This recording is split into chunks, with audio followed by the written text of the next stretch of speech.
I don't think I can say it. I'm sorry. It's shocking. My stomach just dropped.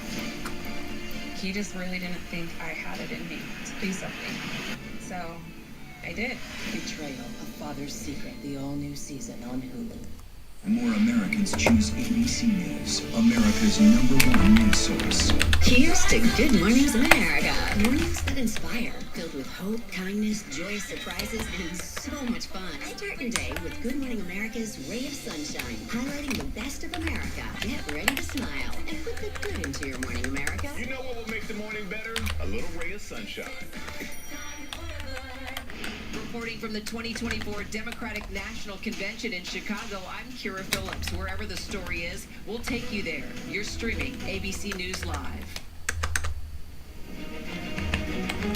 Welcome back. If you're just joining us, I'm Martha Raddatz. We're live from Philadelphia at the National Constitution Center, the site of tonight's debate, now about 10 minutes away. And I'm Jonathan Farrell here with Mary Bruce and Rachel Scott. The candidates are just off the stage, ready to walk out. They are in their hold rooms, just minutes from making that walk. Martha, you have been backstage at this moment. What's it like? Well, it's stressful, but it's also that time you just say, this is go time. You get in your zone. I'm sure the nominees, the candidates right now are thinking the same thing. They've studied. They're going to go out. Open the curtain. All right, well then let's bring somebody in who has been there both debating Donald Trump and helping him prepare for general election debates, the former governor of New Jersey, Chris Christie. So Chris, you've helped prepare Trump for this moment several times. He says he doesn't prepare, but he actually does. Bring us into that room right now. What's going on with Donald Trump? Well, look, at this point, he's in the worst hour of his prep, because you just have to sit there and wait for the time to come, and they make you get there early, and so he's there. He's not really being spoken to. A little small talk here and there, but nobody's trying to give him any kind of clues. So let me ask you the question. Let me ask you the question I tried to ask Tom Cotton. He didn't exactly give me an answer, but you will. Which Trump is going to show up tonight? You know what I mean by that. Which Trump? I think at the beginning of the debate, the Trump who will show up will be the calmer Donald Trump. He knows inherently after the 2020 first debate against Joe Biden that the other Donald Trump is not the one that's a winning formula. The question's going to be, will he be able to continue to maintain that approach through questioning by David and Lindsay and through any comments that Vice President Harris makes in his direction? And that'll be the key to how he performs tonight. And you and I were talking, you helped prepare him for those 2016 debates against Hillary Clinton.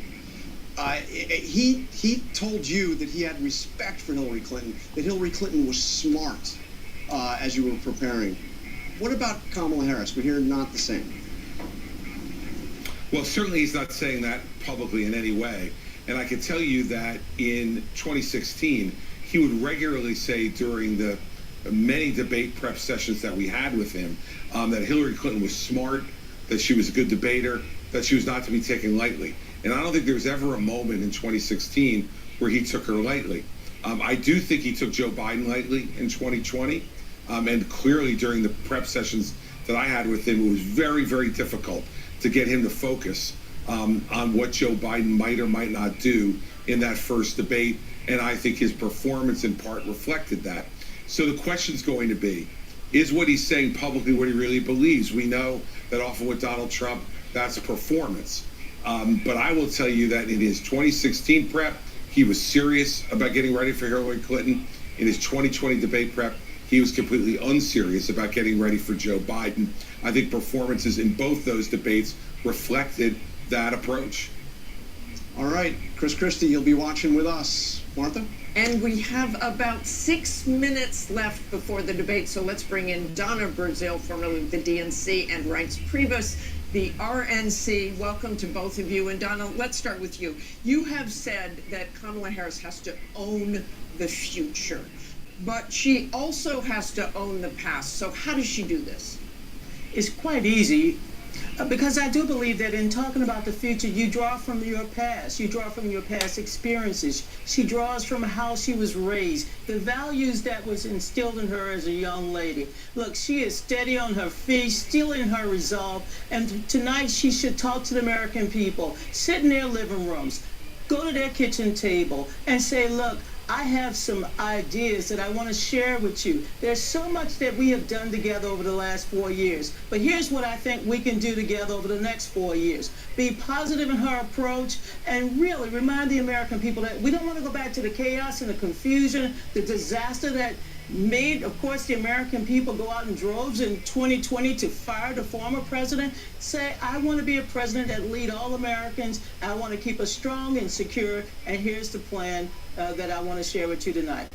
And Donna, I of course meant Biden. She has to own up to the Biden administration's any mistakes they made too, and Donald Trump is going to go after her on that.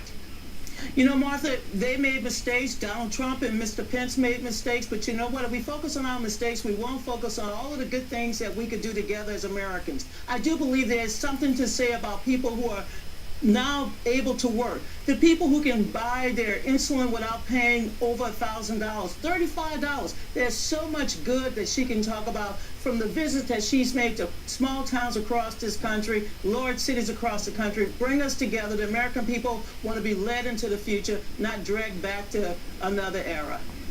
And Reince, I want your thoughts on, you've also prepped Donald Trump for debates back in 2016, I believe. What Donald Trump do you think we'll see tonight? Can he be disciplined about talking about policies and what kind of president he will be? Well, he certainly can be. I mean, the reality is Donald Trump doesn't have a lot to lose tonight. I mean, his support has always been almost unmovable. So the second piece is the honeymoon, I think, is over for Kamala Harris. And you all kind of touched on it with Donna. Kamala Harris has to answer for the state of the economy that she took a role in the Biden administration, the border, her past positions on decriminalizing the border, decriminalizing certain drugs, what her role was in Afghanistan. So really, the spotlight is on Kamala Harris tonight because she played a role in the Biden administration. She wants to act like she's not an incumbent. So this is where the focus is going to be. And she's got a lot to answer for tonight. And I think that's where Donald Trump's focus will be and where it actually should be tonight. Well, one of the things he wants to do is have female voters look at him. How does he attract female voters after saying things about Kamala Harris? And we'll see how he pronounces that tonight. Things he said about Kamala Harris, that she's dumb as a rock.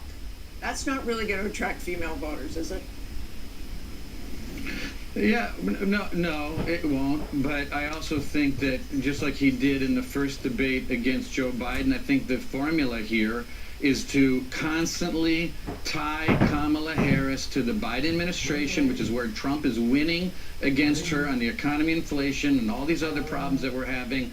And then sit back and let her talk. Let her explain herself, her past positions, current positions. How does she feel about how Biden has done on the economy? How does she feel about the border? Well, then turn it over and let her talk.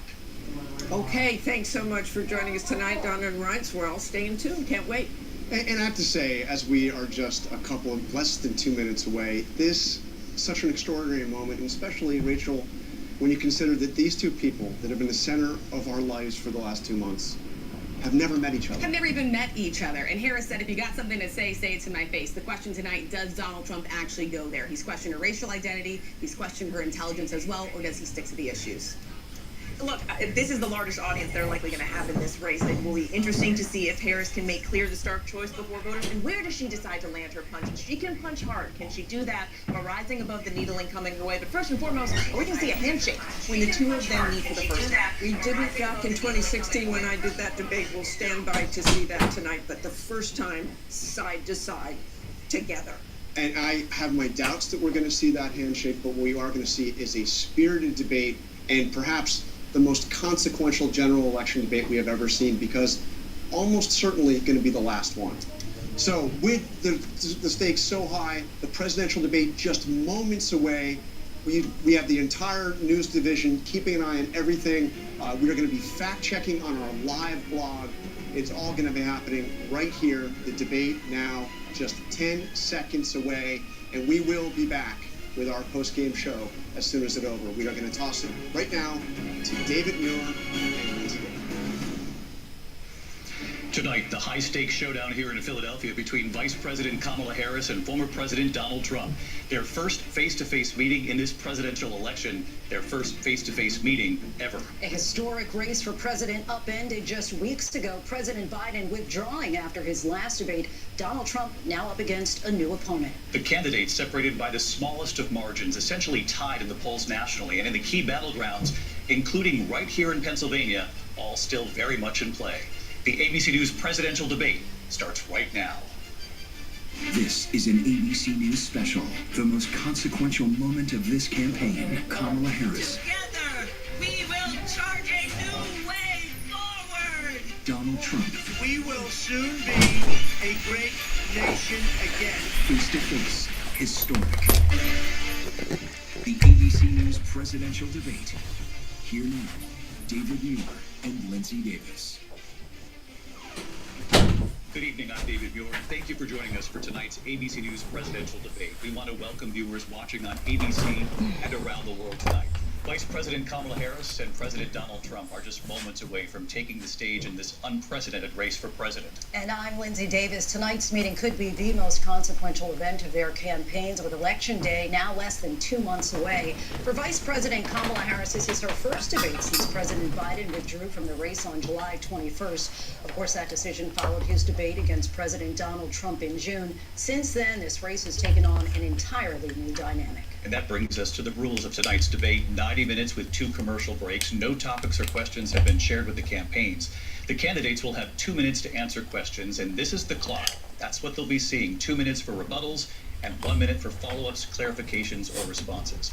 Their microphones will only be turned on when it's their turn to speak. No pre-written notes allowed. There is no audience here tonight in this hall at the National Constitution Center. This is an intimate setting for 2 candidates who have never met. President Trump won the coin toss. He chose to deliver the final closing statement of the evening. Vice President Harris selected the podium to the right. So let's now welcome the candidates to the stage. Vice President Kamala Harris and President Donald Trump.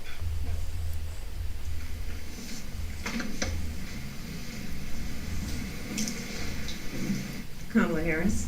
Let's have a good debate. See you. Have fun. Thank you. Welcome to you both. It's wonderful to have you. It's an honor to have you both here tonight. Good evening. We are looking forward to a spirited and thoughtful debate. So let's get started. I want to begin tonight with the issue that voters repeatedly say is their number one issue, and that is the economy and the cost of living in this country. Vice President Harris, you and President Trump were elected 4 years ago, and your opponent on the stage here tonight often asks his supporters, are you better off than you were 4 years ago? When it comes to the economy, do you believe Americans are better off than they were 4 years ago? So I was raised as a middle-class kid, and I am actually the only person on this stage who has a plan that is about lifting up the middle class and working people of America. I believe in the ambition, the aspirations, the dreams of the American people. And that is why I imagine and have actually a plan to build what I call an opportunity economy. Because here's the thing. We know that we have a shortage of homes and housing, and the cost of housing is too expensive for far too many people. We know that young families need support to raise their children, and I intend on extending a tax cut for those families of $6,000, which is the largest child tax credit that we have given in a long time, so that those young families can afford to buy a crib, buy a car seat, buy clothes for their children. My passion, one of them, is small businesses. My mother raised my sister and me, but there was a woman who helped raise us. We call her our second mother. She was a small business owner. I love our small businesses. My plan is to give a $50,000 tax deduction to start up small businesses, knowing they are part of the backbone of America's economy.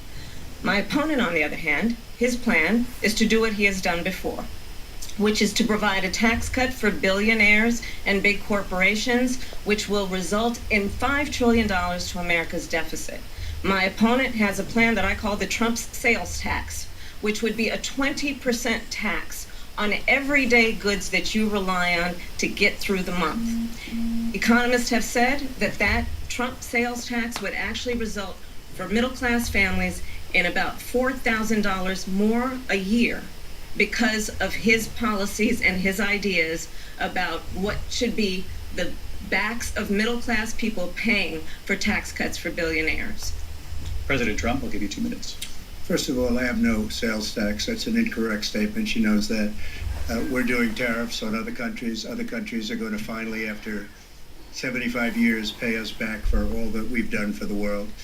And the tariff will be substantial in some cases. I took in billions and billions of dollars, as you know, from China. In fact, they never took the tariff off because it was so much money they can't. They would totally destroy everything that they've set out to do. They're taking in billions of dollars from China and other places. They've left the tariffs on. When I had it, I had tariffs, and yet I had no inflation. Look, we've had a terrible economy because inflation which is really known as a country buster. It breaks up countries.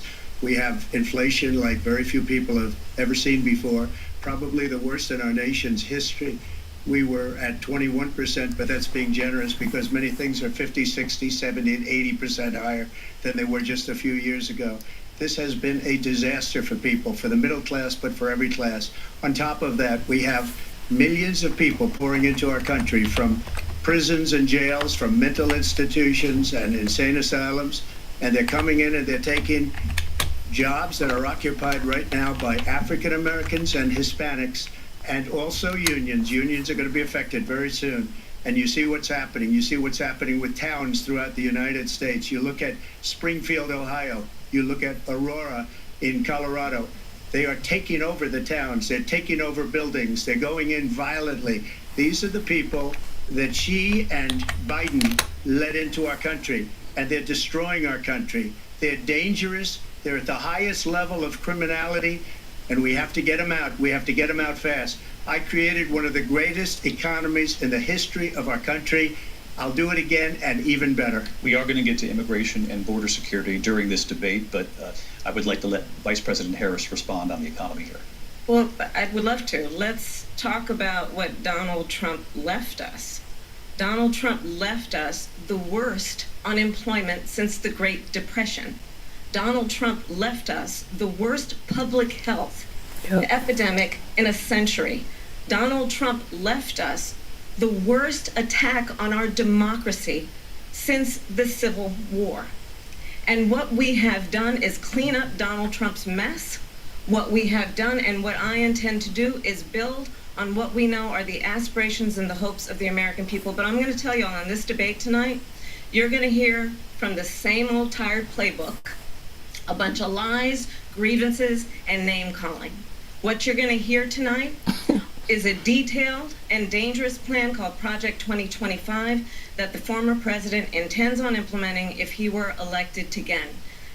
I believe very strongly that the American people want a president who understands the importance of bringing us together, knowing we have so much more in common than what separates us, and I pledge to you to be a president for all Americans. President Trump, will give you a minute here to respond. Number one, I have nothing to do, as you know, and as she knows better than anyone, I have nothing to do with Project 2025. That's out there. I haven't read it. I don't want to read it purposely. I'm not going to read it. This was a group of people that got together. They came up with some ideas, I guess some good, some bad, but it makes no difference. I have nothing to do. Everybody knows I'm an open book. Everybody knows what I'm going to do. Cut taxes very substantially and create a great economy like I did before. We had the greatest economy. We got hit with a pandemic. And the pandemic was not since 1917, where 100 million people died, has there been anything like it. We did a phenomenal job with the pandemic. We handed them over a country where the economy and where the stock market was higher than it was before the pandemic came in. Nobody's ever seen anything like it. We made ventilators for the entire world. We got gowns, we got masks, we did things that nobody thought possible. And people give me credit for rebuilding the military. They give me credit for a lot of things, but not enough credit for the great job we did with the pandemic. But the only jobs they got were bounce back jobs. These were jobs bounced back, and it bounced back and it went to their benefit. But I was the one that created them. They know it, and so does everybody else. Vice President Harris, I'll let you respond. So, Donald Trump has no plan for you. And when you look at his economic plan, it's all about tax breaks for the richest people. I am offering what I describe as an opportunity economy, and the best economists in our country, if not the world, have reviewed our relative plans for the future of America. What Goldman Sachs has said is that Donald Trump's plan would make the economy worse, mine would strengthen the economy.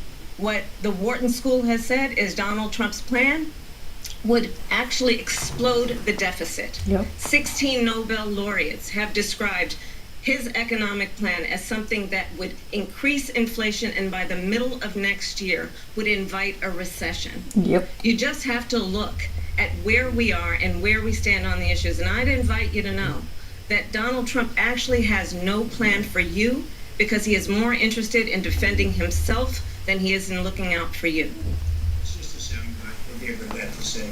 Look, I went to the Wharton School of Finance, and many of those professors, the top professors, think my plan is a brilliant plan. It's a great plan. It's a plan that's going to bring up our worth, our value as a country. It's going to make people want to be able to go and work and create jobs and create a lot of good, solid money for our country.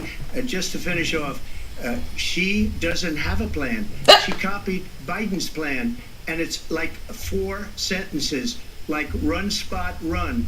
4 sentences that are just, oh, we'll try and lower taxes. She doesn't have a plan. Take a look at her plan. She doesn't have a plan. Mr. President, I do want to drill down on something you both brought up. The Vice President brought up your tariffs. You responded, and let's drill down on this, because your plan is what she calls is essentially a national sales tax. Your proposal calls for tariffs, as you pointed out here, on foreign imports across the board. You recently said that you might double your plan, imposing tariffs up to 20% on goods coming into this country. As you know, many economists say that with tariffs at that level, costs are then passed on to the consumer. Vice President Harris has argued it'll mean higher prices on gas, food, clothing, medication, arguing it costs the typical family nearly $4,000 a year. Do you believe Americans can afford higher prices because of tariffs? They're not going to have higher prices. What's going to have, and who's going to have higher prices, is China and all of the countries that have been ripping us off for years. I was the only president ever. China was paying us hundreds of billions of dollars, and so were other countries. And, you know, if she doesn't like them, they should have gone out and they should have immediately cut the tariffs. But those tariffs are there 3.5 years now under their administration. We are going to take in billions of dollars, hundreds of billions of dollars.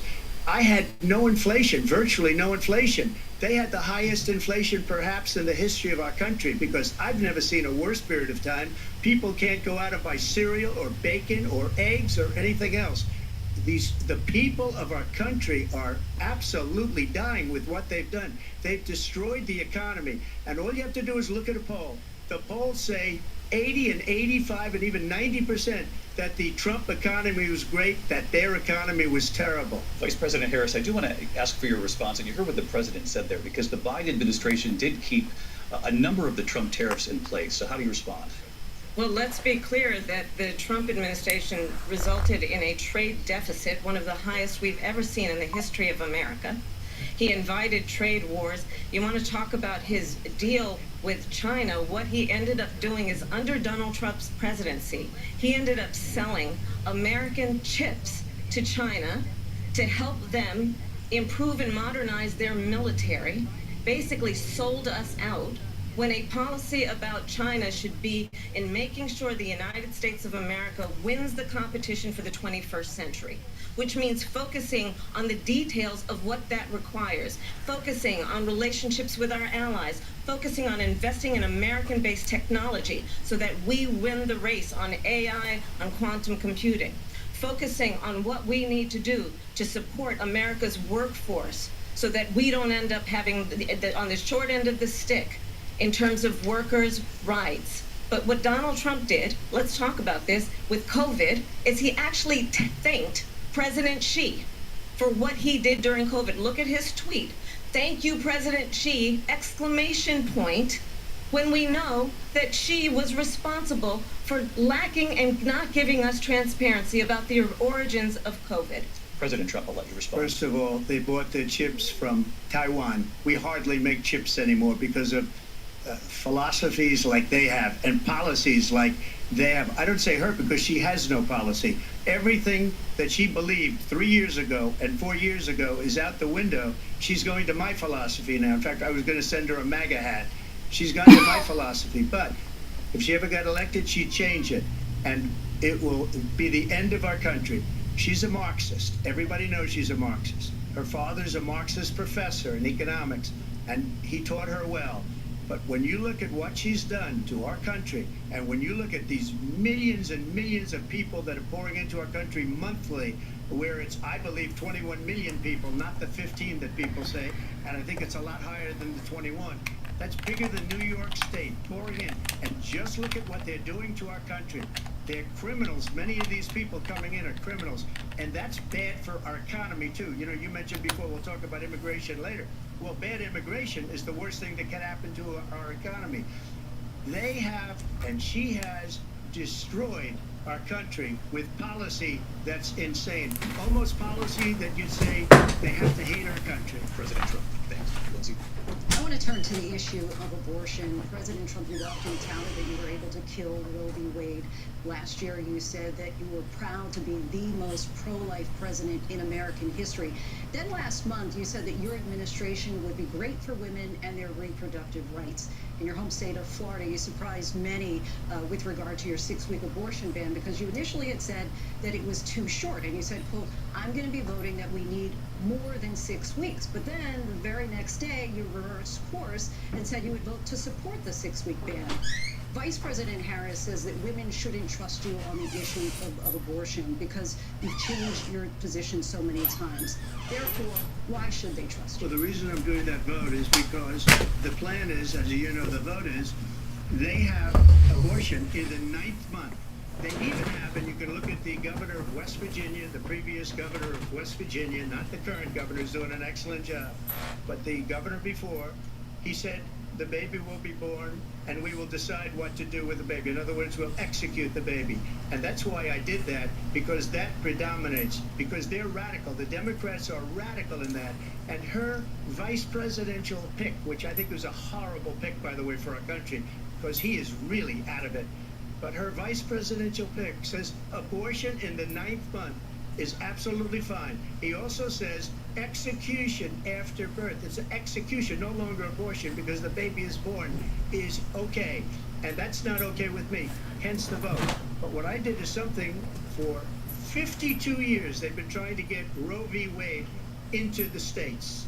And through the genius and heart and strength of 6 Supreme Court justices, we were able to do that. Now, I believe in the exceptions for rape, incest, and life of the mother. I believe strongly in it. Ronald Reagan did also.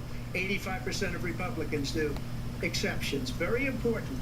But we were able to get it, and now states are voting on it. And for the first time, you're going to see, look, this is an issue that's torn our country apart for 52 years. Every legal scholar, every Democrat, every Republican, liberal, conservative, they all wanted this issue to be brought back to the states where the people could vote. And that's what happened. Now, Ohio, the vote was somewhat liberal. Kansas, the vote was somewhat liberal, much more liberal than people would have thought. But each individual state is voting. It's the vote of the people now. It's not tied up in the federal government. I did a great service in doing it. It took courage to do it. And the Supreme Court had great courage in doing it. And I give tremendous credit to those 6 justices. There is no state in this country where it is legal to kill a baby after it's born. Madam Vice President, I want to get your response to President Trump. Well, as I said, you're going to hear a bunch of lies, and that's not actually a surprising fact. Let's understand how we got here. Donald Trump hand-selected 3 members of the United States Supreme Court with the intention that they would undo the protections of Roe v. Wade. And they did exactly as he intended. And now in over 20 states, there are Trump abortion bans, which make it criminal for a doctor or nurse to provide health care. In one state, it provides prison for life. Trump abortion bans that make no exception even for rape and incest, which understand what that means. A survivor of a crime of violation to their body does not have the right to make a decision about what happens to their body next. That is immoral. And one does not have to abandon their faith or deeply held beliefs to agree. The government, and Donald Trump certainly, should not be telling a woman what to do with her body. I have talked with women around our country. You want to talk about this is what people wanted? Pregnant women who want to carry a pregnancy to term, suffering from a miscarriage, being denied care in an emergency room because the healthcare providers are afraid they might go to jail, and she's bleeding out in a car in the parking lot. She didn't want that. Her husband didn't want that. A 12 or 13-year-old survivor of incest being forced to carry a pregnancy to term. They don't want that. And I pledge to you, when Congress passes a bill to put back in place the protections of Roe v. Wade, as President of the United States, I will proudly sign it into law. But understand, if Donald Trump were to be reelected, he will sign a national abortion ban. Understand, in his Project 2025, there would be a national abortion, a monitor that would be monitoring your pregnancies, your miscarriages. I think the American people believe that certain freedoms, in particular the freedom to make decisions about one's own body, should not be made by the government. Thank you, Vice President Harris. Well, there she goes again. It's a lie. I'm not signing a ban, and there's no reason to sign a ban, because we've gotten what everybody wanted. Democrats, Republicans, and everybody else, and every legal scholar wanted it to be brought back into the states, and the states are voting. That's a lie. And it may take a little time, but for 52 years, this issue has torn our country apart, and they've wanted it back in the states. And I did something that nobody thought was possible. The states are now voting. What she says is an absolute lie. And as far as the abortion ban, no, I'm not in favor of abortion ban, but it doesn't matter, because this issue has now been taken over by the states. Would you veto a national abortion ban if it came to Well, I your won't desk? have to, because again, two things. Number one, she said she'll go back to Congress. She'll never get the vote. It's impossible for her to get the vote, especially now with the 50-50, and essentially 50-50 in both Senate and the House. She's not going to get the vote. She can't get the vote. She won't even come close to it. So it's just talk. You know what it reminds me of? When they said they're going to get student loans terminated, and it ended up being a total catastrophe. The student loans, and then her, I think probably her boss, if you call him a boss, he spends all his time on the beach. But look, her boss went out and said, we'll do it again. We'll do it a different way. And he went out, got rejected again by the Supreme Court. So all these students got taunted with this whole thing about this whole idea. And how unfair that would have been, part of the reason they lost, to the millions and millions of people that had to pay off their student loans. They didn't get it for free. But they were saying it's the same way that they talked about that they talk about abortion. But if I could just get a yes or no, because your running mate, J.D. Vance, has said that you would veto it if it did come to your desk. Well, I didn't discuss it with J.D. in all fairness. J.D., and I don't mind if he has a certain view, but I think he was speaking for me, but I really didn't.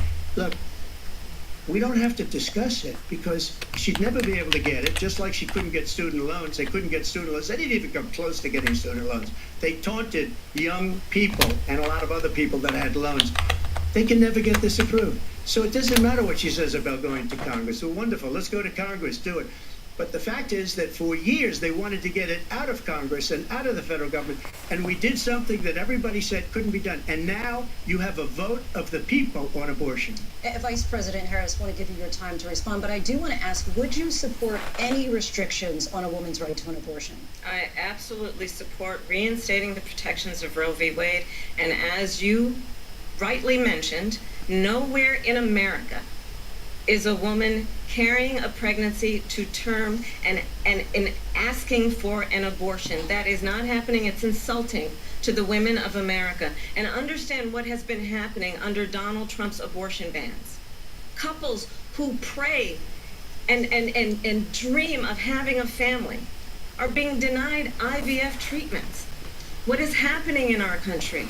Working people, working women, who are working 1 or 2 jobs, who can barely afford childcare as it is, have to travel to another state to get on a plane sitting next to strangers to go and get the health care she needs.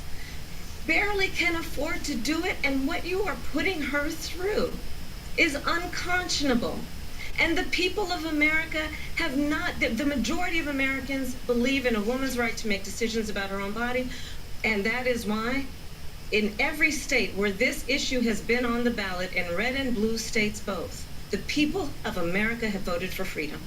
Vice President Harris, Excuse me, I have to respond. Another lie. It's another lie. I have been a leader on IVF, which is fertilization. The IVF, I have been a leader. In fact, when they got a very negative decision on IVF from the Alabama courts, I saw the people of Alabama and the legislature 2 days later voted it in. I've been a leader on it. They know that, and everybody else knows it. I have been a leader on fertilization, IVF. And the other thing, you should ask, will she allow abortion in the 8th month, 9th month, 7th month? Come on. Okay, would you do that? Why don't you ask her that question? Why don't you answer That's the question? problem. Would you because veto? under Roe v. Answer Wade, the question, would you veto? you could do abortions in the 7th month, the 8th month, the 9th month, not true. and probably after birth. Just look at the former governor of Virginia. The governor of Virginia said we put the baby aside and then we determine what we want to do with the baby. President Trump, thank you. We're going to turn now to immigration and border security. We know it's an issue that's important to Republicans, Democrats, voters across the board in this country. Vice President Harris, you were tasked by President Biden with getting to the root causes of migration from Central America. We know that illegal border crossings reached a record high in the Biden administration. This past June, President Biden imposed tough new asylum restrictions. We know the numbers since then have dropped significantly. But my question to you tonight is, why did the administration wait until 6 months before the election to act? And would you have done anything differently from President Biden on this? So I'm the only person on this stage who has prosecuted transnational criminal organizations for the trafficking of guns, drugs, and human beings. And let me say that the United States Congress, including some of the most conservative members of the United States Senate, came up with a border security bill which I supported. And that bill would have put 1,500 more border agents on the border to help those folks who are working there right now overtime trying to do their job. It would have allowed us to stem the flow of fentanyl coming into the United States. I know there are so many families watching tonight who have been personally affected by the surge of fentanyl in our country. That bill would have put more resources to allow us to prosecute transnational criminal organizations for trafficking in guns, drugs, and human beings. But you know what happened to that bill? Donald Trump got on the phone, called up some folks in Congress, and said, kill the bill. And you know why? Because he preferred to run on a problem instead of fixing a problem. And understand, this comes at a time where the people of our country actually need a leader who engages in solutions, who actually addresses the problems at hand. But what we have in the former president is someone who would prefer to run on a problem instead of fixing a problem. And I'll tell you something, he's going to talk about immigration a lot tonight, even when it's not the subject that is being raised. And I'm going to actually do something really unusual, and I'm going to invite you to attend one of Donald Trump's rallies, because it's a really interesting thing to watch. You will see during the course of his rallies, he talks about fictional characters like Hannibal Lecter. He will talk about windmills cause cancer. And what you will also notice is that people start leaving his rallies early out of exhaustion and boredom. And I will tell you, the one thing you will not hear him talk about is you. You will not hear him talk about your needs, your dreams, and your desires. And I'll tell you, I believe you deserve a president who actually puts you first, and I pledge to you that I will. Vice President Harris, thank you. President Trump, on that point, I want to get your response. Well, I would like to respond. Let me just ask, though, why did you try to kill that bill, and successfully so? That would have put thousands of additional agents and officers on the board. First, let me respond as to the Please. rallies. She said people start leaving. People don't go to her rallies. There's no reason to go. And the people that do go, she's bussing them in and paying them to be there, and then showing them in a different light. So she can't talk about that. People don't leave my rallies. We have the biggest rallies, the most incredible rallies in the history of politics. That's because people want to take their country back. Our country is being lost. We're a failing nation. And it happened 3.5 years ago. And what's going on here, you're going to end up in World War III, just to go into another subject. what they have done to our country by allowing these millions and millions of people to come into our country, and look at what's happening to the towns all over the United States. And a lot of towns don't want to talk. It's not going to be Aurora or Springfield. A lot of towns don't want to talk about it because they're so embarrassed by it. In Springfield, they're eating the dogs, the people that came in. They're eating the cats. They're eating the pets Oh my of God. the people that live there. And this is what's happening in our country, and it's a shame. As far as rallies are concerned, as far as the reason they go is they like what I say. They want to bring our country back. They want to make America great again. It's a very simple phrase, make America great again. She's destroying this country, and if she becomes president, this country doesn't have a chance of success. Not only success, we'll end up being Venezuela. I just want to clarify here, you bring up Springfield, Ohio, and ABC News did reach out to the city manager there. He told us there have been no credible reports of specific claims of pets being harmed, injured, or abused by individuals within the immigrant community. Well, I've seen people on television. Let me just say here, this is the people on television say my dog was taken and used for food. So maybe he said that, and maybe that's a good thing to say for a city manager. I'm not taking this from but television. The people I'm on taking it from television the city saying the manager. dog was eaten by the people that went there. Again, the Springfield city manager says there's no evidence of that. Vice We'll President find Harris, out. I'll let you respond to the rest of what you've heard. You talk about extreme. This is, I think, one of the reasons why in this election I actually have the endorsement of 200 Republicans who have formerly worked with President Bush, Mitt Romney, and John McCain, including the endorsement of former Vice President Dick Cheney and Congress member Liz Cheney. And if you want to really know the inside track on who the former president is, if he didn't make it clear already, just ask people who have worked with him. His former chief of staff, a 4-star general, has said he has contempt for the Constitution of the United States. His former national security advisor has said he is dangerous and unfit. His former Secretary of Defense has said the nation, the Republic, would never survive another Trump term. And when we listen to this kind of rhetoric, when the issues that affect the American people are not being addressed, I think the choice is clear in this election. President Trump, I'll give you a quick minute to respond. Yeah. Thank you, because when I hear that, see, I'm a different kind of a person. I fired most of those people. Not so graciously. They did bad things or a bad job. I fired them. They never fired one person. They didn't fire anybody having to do with Afghanistan and the Taliban and the 13 people who's were just killed, viciously and violently killed. And I got to know the parents and the family. They didn't fire. They should have fired all those generals, all those top people, because that was one of the most incompetently handled situations anybody has ever seen. So when somebody does a bad job, I fire him. And you take a guy like Esper, he was no good, I fired him, so he writes a book. Another one writes a book, because with me they can write books, with nobody else can they. But they have done such a poor job, and they never fire anybody. Look at the economy, look at the inflation. They didn't fire any of their economists, they have the same people. That's a good way not to have books written about you. But just to finish, I got more votes than any Republican in history by far. In fact, I got more votes than any president, sitting president, in history by far. Let me continue on immigration. It was what you wanted to talk about earlier, so let's get back to your deportation proposal that the vice president has reacted to as well. President Trump, you call this the largest domestic deportation operation in the history of our country. You say you would use the National Guard. You say if things get out of control, you'd have no problem using the U.S. military. You also said you would use local police. How would you deport 11 million undocumented immigrants? I know you believe that number is much higher. Take us through this. What does this look like? Will authorities be going door to door in this country? Yeah. It is much higher because of them. They allowed criminals, many, many millions of criminals. They allowed terrorists. They allowed common street criminals. They allowed people to come in, drug dealers, to come into our country. And then now in the United States, and told by their countries like Venezuela, don't ever come back or we're going to kill you. Do you know that crime in Venezuela and crime in countries all over the world is way down? You know why? because they've taken their criminals off the street and they've given them to her to put into our country. And this will be one of the greatest mistakes in history for them to allow.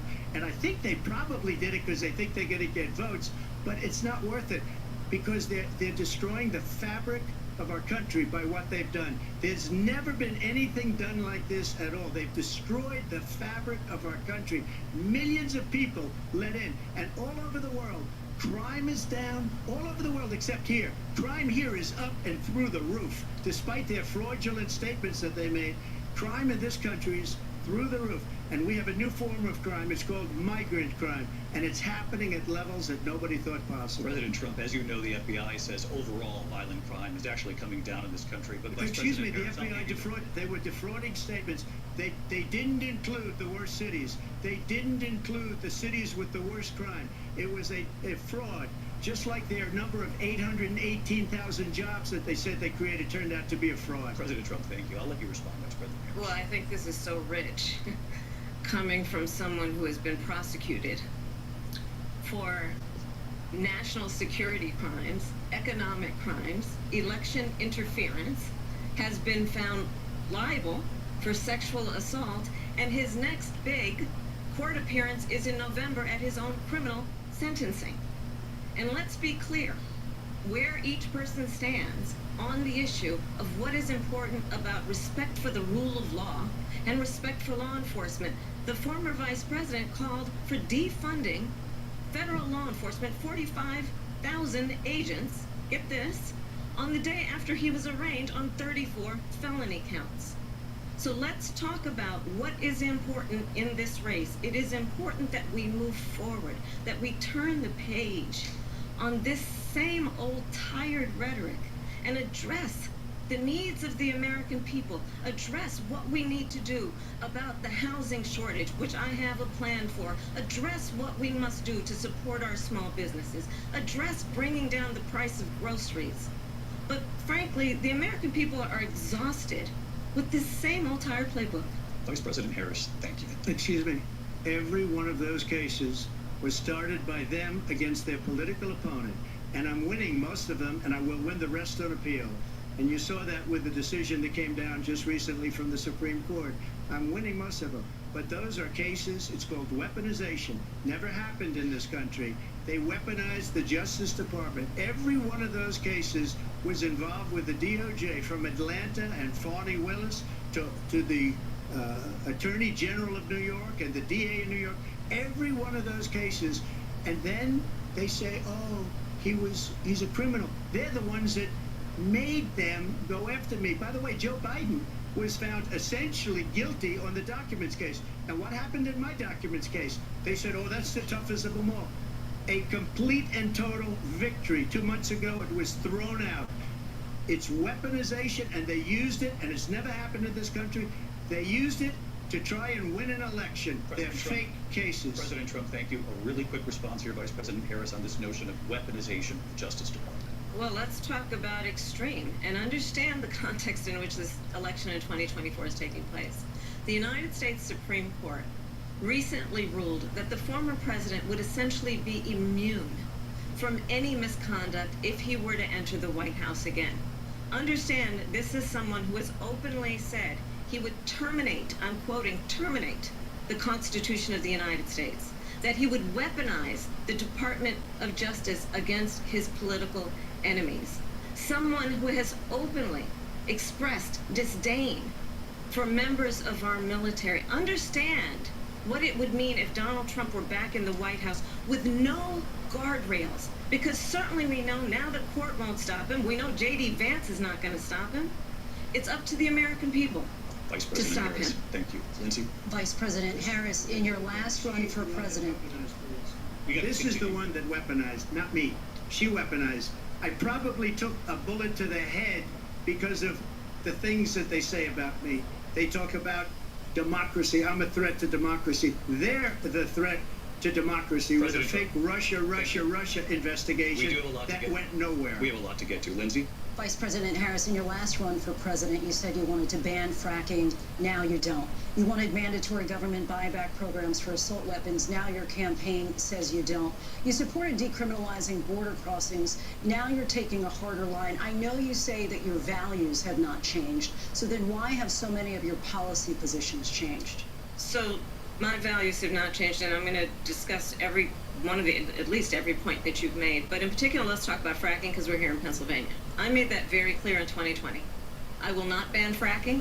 I have not banned fracking as Vice President of the United States, and in fact, I was the tie-breaking vote on the Inflation Reduction Act, which opened new leases for fracking. My position is that we have got to invest in diverse sources of energy so we reduce our reliance on foreign oil. We have had the largest increase in domestic oil production in history because of an approach that recognizes that we cannot over-rely on foreign oil. As it relates to my values, let me tell you, I grew up a middle-class kid raised by a hardworking mother who worked and saved and was able to buy our first home when I was a teenager. The values I bring to the importance of home ownership, knowing not everybody got handed $400 million on a silver platter and then filed bankruptcy 6 times, is a value that I bring to my work to say we are going to work with the private sector and home builders to increase 3 million homes, increase by 3 million homes by the end of my first term. My work that is related to having a friend when I was in high school who was sexually assaulted by her stepfather. And my focus then on protecting women and children from violent crime is based on a value that is deeply grounded in the importance of standing up for those who are most vulnerable. My work that is about protecting Social Security and Medicare is based on long-standing work that I have done, protecting seniors from scams. My values have not changed. And what is important is that there is a president who actually brings values and a perspective that is about lifting people up and not beating people down and name-calling. The true measure of the leader is the leader who actually understands the strength is not in beating people down, it's in lifting people up.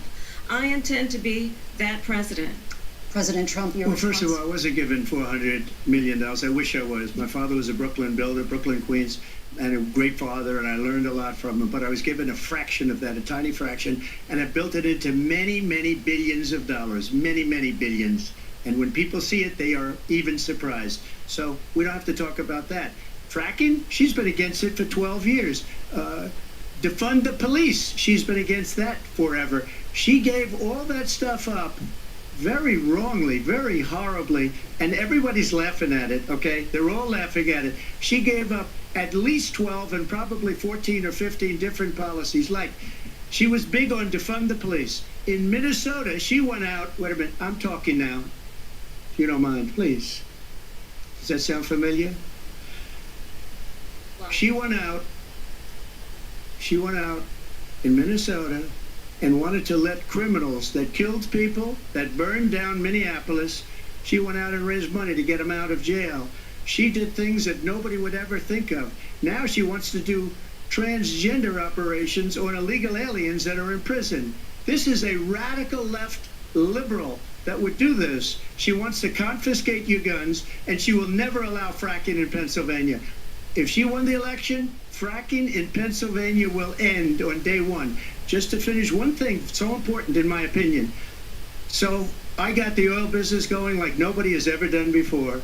When they took over, they got rid of it, started getting rid of it, and the prices were going up the roof. They immediately let these guys go to where they were.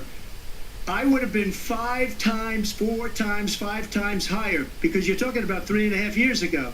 They got it up to where I was because they had no choice, because the prices of energy were quadrupling and doubling. You saw what happened to gasoline. So they said, let's go back to Trump.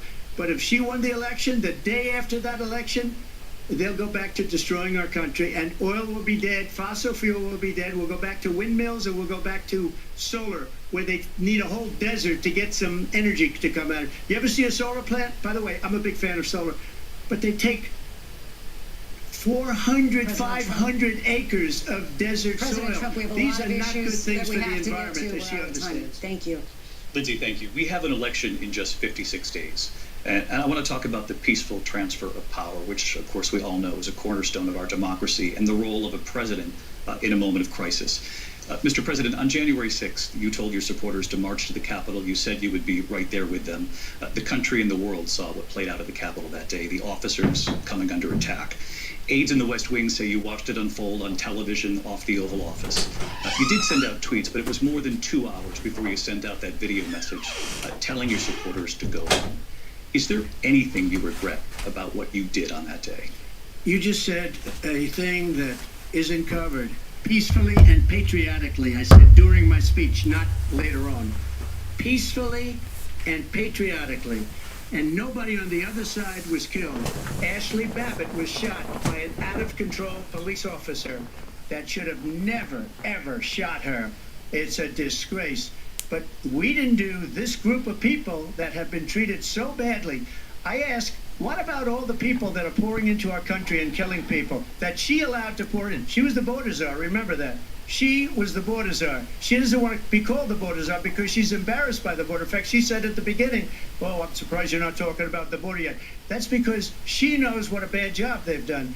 What about those people? When are they going to be prosecuted? When are these people from countries all over the world, not just South America? They're coming in from all over the world, David, all over the world. And crime rates are down all over the world because of it. But let me just when are those, David, when are those people going to be prosecuted? When are the people that burned down Minneapolis going to be prosecuted? Or in Seattle? They went into Seattle. They took over a big percentage of the city of Seattle. When are those people going to be prosecuted? But let me just ask you. You might ask her that question. You were the president. You were watching it unfold on television. It's a very simple question as we move forward toward another election. Is there anything you regret about what you did on that day? Yes, sir. I had nothing to do with that other than they asked me to make a speech. I showed up for a speech. I said, I think it's going to be big. I went to Nancy Pelosi and the mayor of Washington, D.C., and the mayor put it back in writing, as you know. I said, you know, this is going to be a very big rally or whatever you want to call it. And again, it wasn't done by me. It was done by others. I said, I'd like to give you 10,000 National Guard or soldiers. They rejected me. Nancy Pelosi rejected me. It was just 2 weeks ago. Her daughter has a tape of her saying she is fully responsible for what happened. That's I not want true. to get rid of that tape. It would have never happened if Nancy Pelosi and the mayor of Washington did their jobs. I wasn't responsible for security. Nancy Pelosi was responsible. She didn't do her job. The question was about you as president, not about former Speaker Pelosi, but I do want Vice President Harris to respond here. I was at the Capitol on January 6th. I was the vice president-elect. I was also an acting senator. I was there. And on that day, the President of the United States incited a violent mob to attack our nation's capital, to desecrate our nation's capital. On that day, 140 law enforcement officers were injured, and some died. And understand, the former president has been indicted and impeached for exactly that reason. But this is not an isolated situation. Let's remember Charlottesville, where there was a mob of people carrying tiki torches, spewing anti-Semitic hate. And what did the president then at the time say? There were fine people on each side. Let's remember that when it came to the Proud Boys, a militia, the president said, the former president said, stand back and stand by. So for everyone watching who remembers what January 6th was, I say, we don't have to go back. Let's not go back. We're not going back. It's time to turn the page. And if that was a bridge too far for you, well, there is a place in our campaign for you to stand for country, to stand for our democracy, to stand for rule of law, and to end the chaos, and to end the approach that is about attacking the foundations of our democracy because you don't like the outcome. And be clear on that point. Donald Trump, the candidate, has said in this election there will be a bloodbath if this and the outcome of this election is not to his liking. Let's turn the page on this. Let's not go back. Let's chart a course for the future and not go backwards to the past. Let me just follow up here. It was a different term, and it was a term that related to energy because they have destroyed our energy business. That was where bloodbath was. Also, on Charlottesville, that story has been, as you would say, debunked. Laura Ingraham, Sean Hannity, Jesse, all of these people, they covered it. If they go an extra sentence, they will see it was perfect. It was debunked in almost every newspaper, but they still bring it up, just like they bring 2025 up. They bring all of this stuff up. I ask you this, you talk about the Capitol. Why are we allowing these millions of people to come through on the southern border? How come she's not doing anything? And I'll tell you what I would do, and I would be very proud to do it. I would say we would both leave this debate right now. I'd like to see her go down to Washington, D.C. during this debate because we're wasting a lot of time. Go down to, because she's been so bad, it's so ridiculous. Go down to Washington, D.C. and let her sign a bill to close up the border because they have the right to do it. They don't need bills. They have the right to do it. The President of the United States, you'll get him out of bed, you'll wake him up at 4 o'clock in the afternoon, you'll say, come on down to the office, let's sign a bill. If he signs a bill that the border is closed, all he has to do is say it to the Border Patrol, who are phenomenal. If they do that, the border is closed. Mr. Those President, people are killing many people, unlike That's not true. We talked immigration here tonight. I do want to focus on this next issue to both of you because it really brings us this into focus, truth in these times that we're living in. Mr. President, for 3.5 years after you lost the 2020 election, you repeatedly falsely claimed that you won, many times saying you won in a landslide. In the past couple of weeks leading up to this debate, you have said, quote, you lost by a whisker, that you, quote, didn't quite make it, that you came up a little bit short. I said that? Are you now acknowledging that you lost in 2020? No, I don't acknowledge that at all. But I said that sarcastically, you know that. It was said, oh, we lost by a whisker. That was said sarcastically. Look, there's so much proof. All you have to do is look at it. And they should have sent it back to the legislatures for approval. I got almost 75 million votes, the most votes any sitting president has ever gotten. I was told if I got 63, which was what I got in 2016, you can't be beaten. The election, people should never be thinking about an election as fraudulent. We need two things. We need walls, and we have to have it. We have to have borders, and we have to have good elections. Our elections are bad. And a lot of these illegal immigrants coming in, they're trying to get them to vote. Not true. They can't even speak English. They don't even know what country they're in practically. And these people are trying to get them to vote. And that's why they're allowing them to come into our country. I did watch all of these pieces of video. I didn't detect the sarcasm, lost by a whisker. We didn't quite make it. And we should just point out here as clarification, and you know this, you and your allies, 60 cases in front of many judges, many of them No judge looked at it. And said they there was said no we didn't have widespread standing. fraud. That's the other thing. They said we didn't have standing, a technicality. Can you imagine a system where a person in an election doesn't have standing? The President of the United States doesn't have standing. That's how we lost. If you look at the facts, and I'd love to have you'll do a special on it. I'll show you Georgia, and I'll show you Wisconsin, and I'll show you Pennsylvania, and I'll show you. We have so many facts and statistics, but you know what? That doesn't matter because we have to solve the problem that we have right now. That's old news. And the problem that we have right now is we have a nation in decline, and they have put it into decline. We have a nation that is dying, David. Mr. President, thank you.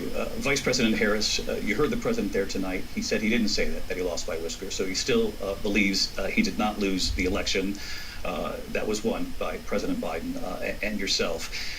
But I do want to ask you about something that's come up in the last couple of days. This was a post from President Trump about this upcoming election just weeks away. He said, when I win, those people who cheated, and then he lists donors, voters, election officials, he says will be prosecuted to the fullest extent of the law, which will include long-term prison sentences.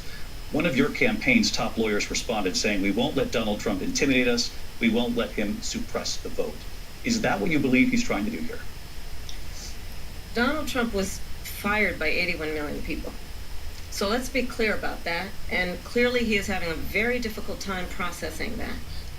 But we cannot afford to have a president of the United States who attempts, as he did in the past, to upend the will of the voters in a free and fair election. And I'm going to tell you that I have traveled the world as Vice President of the United States, and world leaders are laughing at Donald Trump. I have talked with military leaders, some of whom worked with you, and they say you're a disgrace.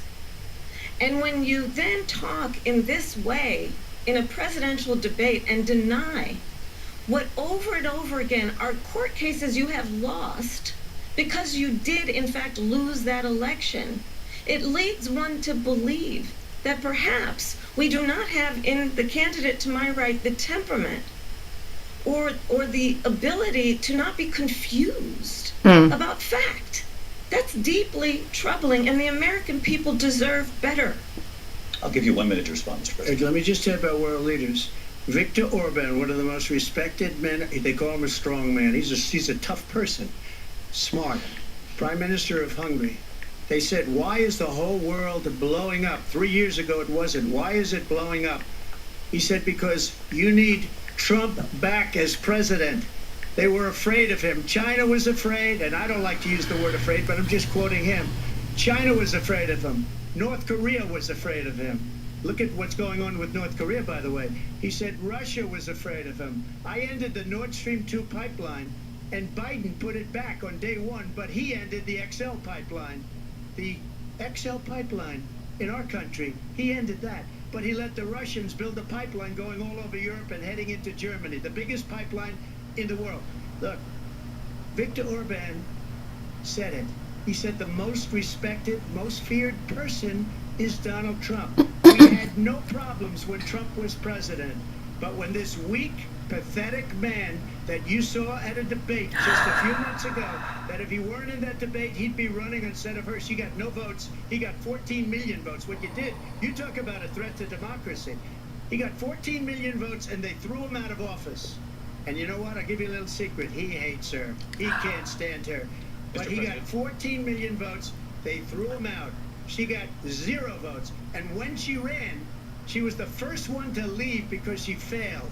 And now she's running. I don't understand it, but Mr. I'm okay with it because your time is I think up. we're going to do very well. We've got a lot more to get to. Turning now to the Israel-Hamas war and the hostages who are still being held, Americans among them.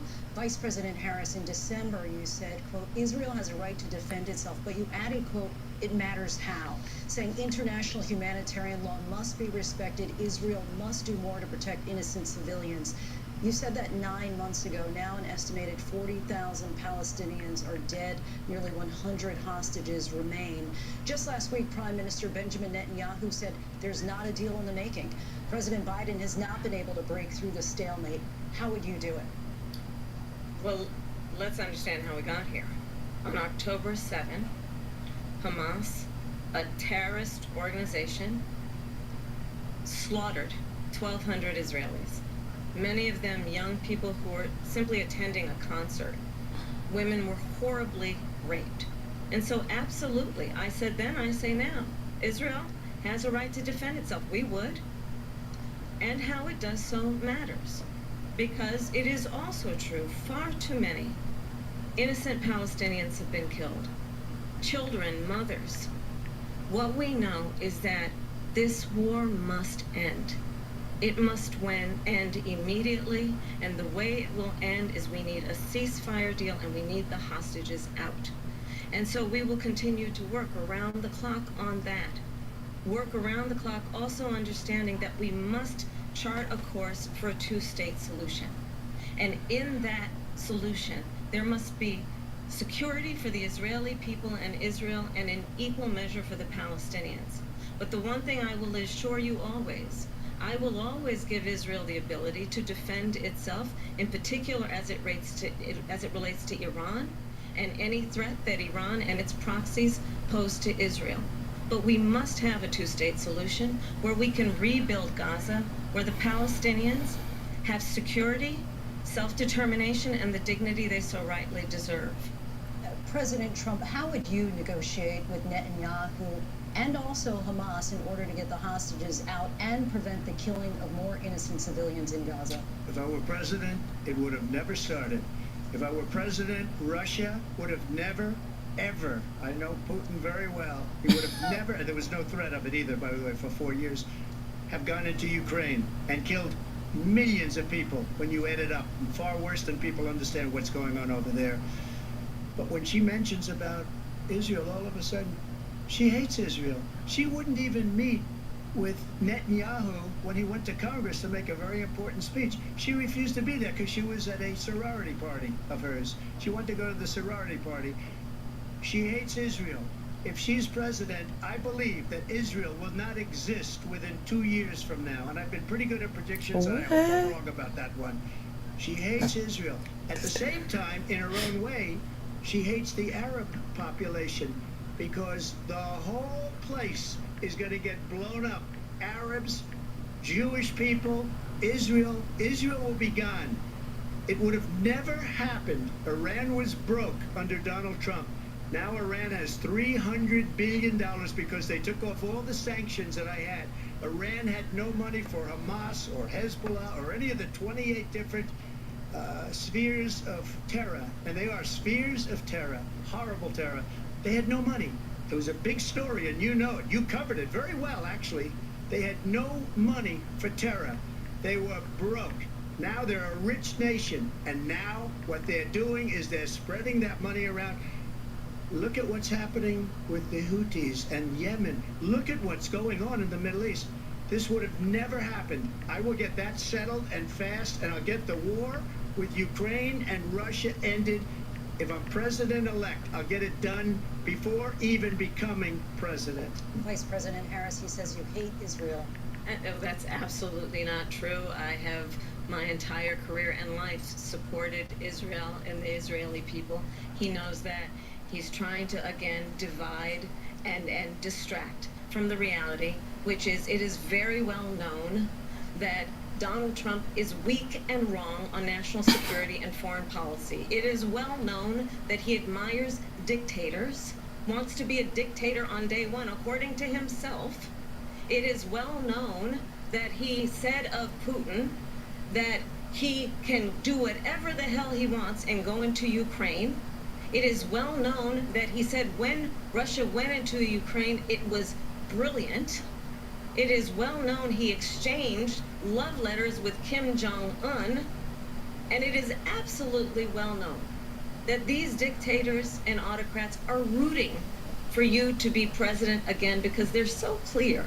They can manipulate you with flattery and favors. And that is why so many military leaders who you have worked with have told me you are a disgrace.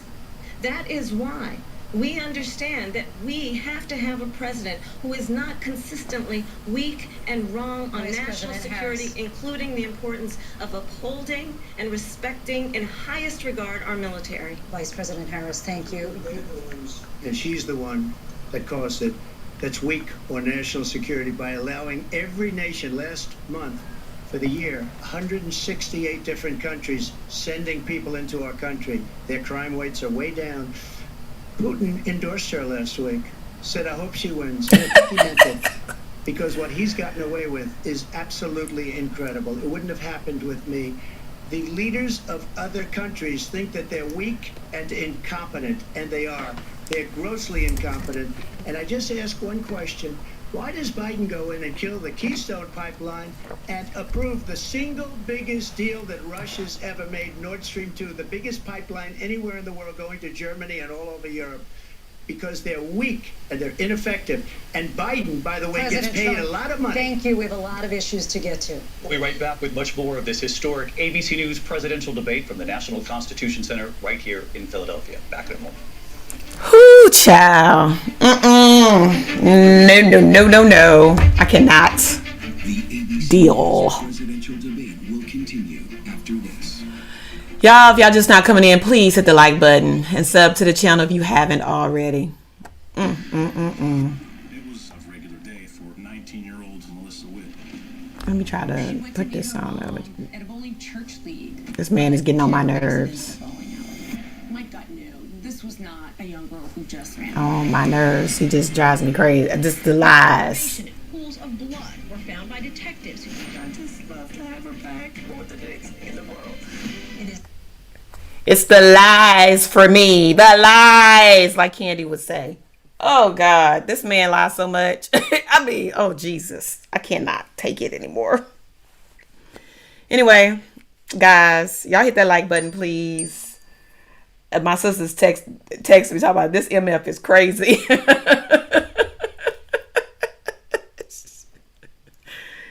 He is sick, yo. The lies that he tell, and he's undone right now, and it is a lot. Bondi Life, I can't. It's just so much. He's just saying so many lies. You can just look it up yourself, and he is delusional, and it's a disgrace, Miracle. It's a disgrace. The behavior of a 78-year-old man, the nastiness that he said about Joe Biden and about her is disgusting. But this is why they wanted to turn off his mic, and we already knew that he would be doing just this. That's why they wanted to turn off the mic. It, to me, doesn't even sound like they turned off his mic. I went into my husband. I was like, did they turn off his mic? Because it sure doesn't seem so like they turned off his mic. This man is losing his mind. But it's also a good thing because now American people are looking at him saying, dude, the only people I think are going to listen to him are his followers. And especially during that January 6th stuff, I bet a lot of them are going to like, dude, you're the one who said, go over here and you were going to meet us over there at the Capitol. Take back your country those were his words. So, yeah, it's too much. I can't wait for this to be over because when I tell y'all, this is the only debate that needs to happen. The only.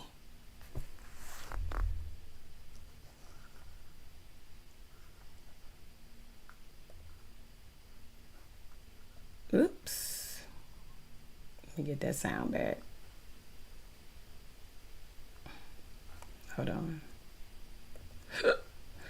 So anyway, like I said, this is the only debate that needs to happen. Yeah, he did. He sent them after Pence. Exactly, sweet potato. So it's just, I can't believe that people, I can't even believe it's this close, which just blows my mind. It's just crazy.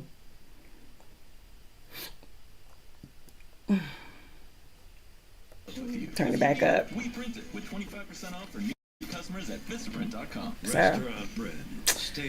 Yeah. So anyway, guys, how long is this debate supposed to last? Because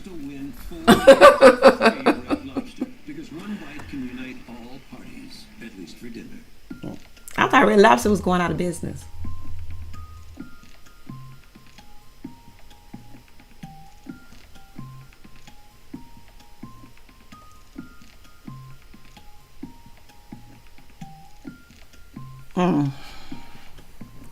It's too close, but this is what we needed. I think the American people needed to hear this. They need to see how he racked. They need to, she's right now, in my opinion, she's winning.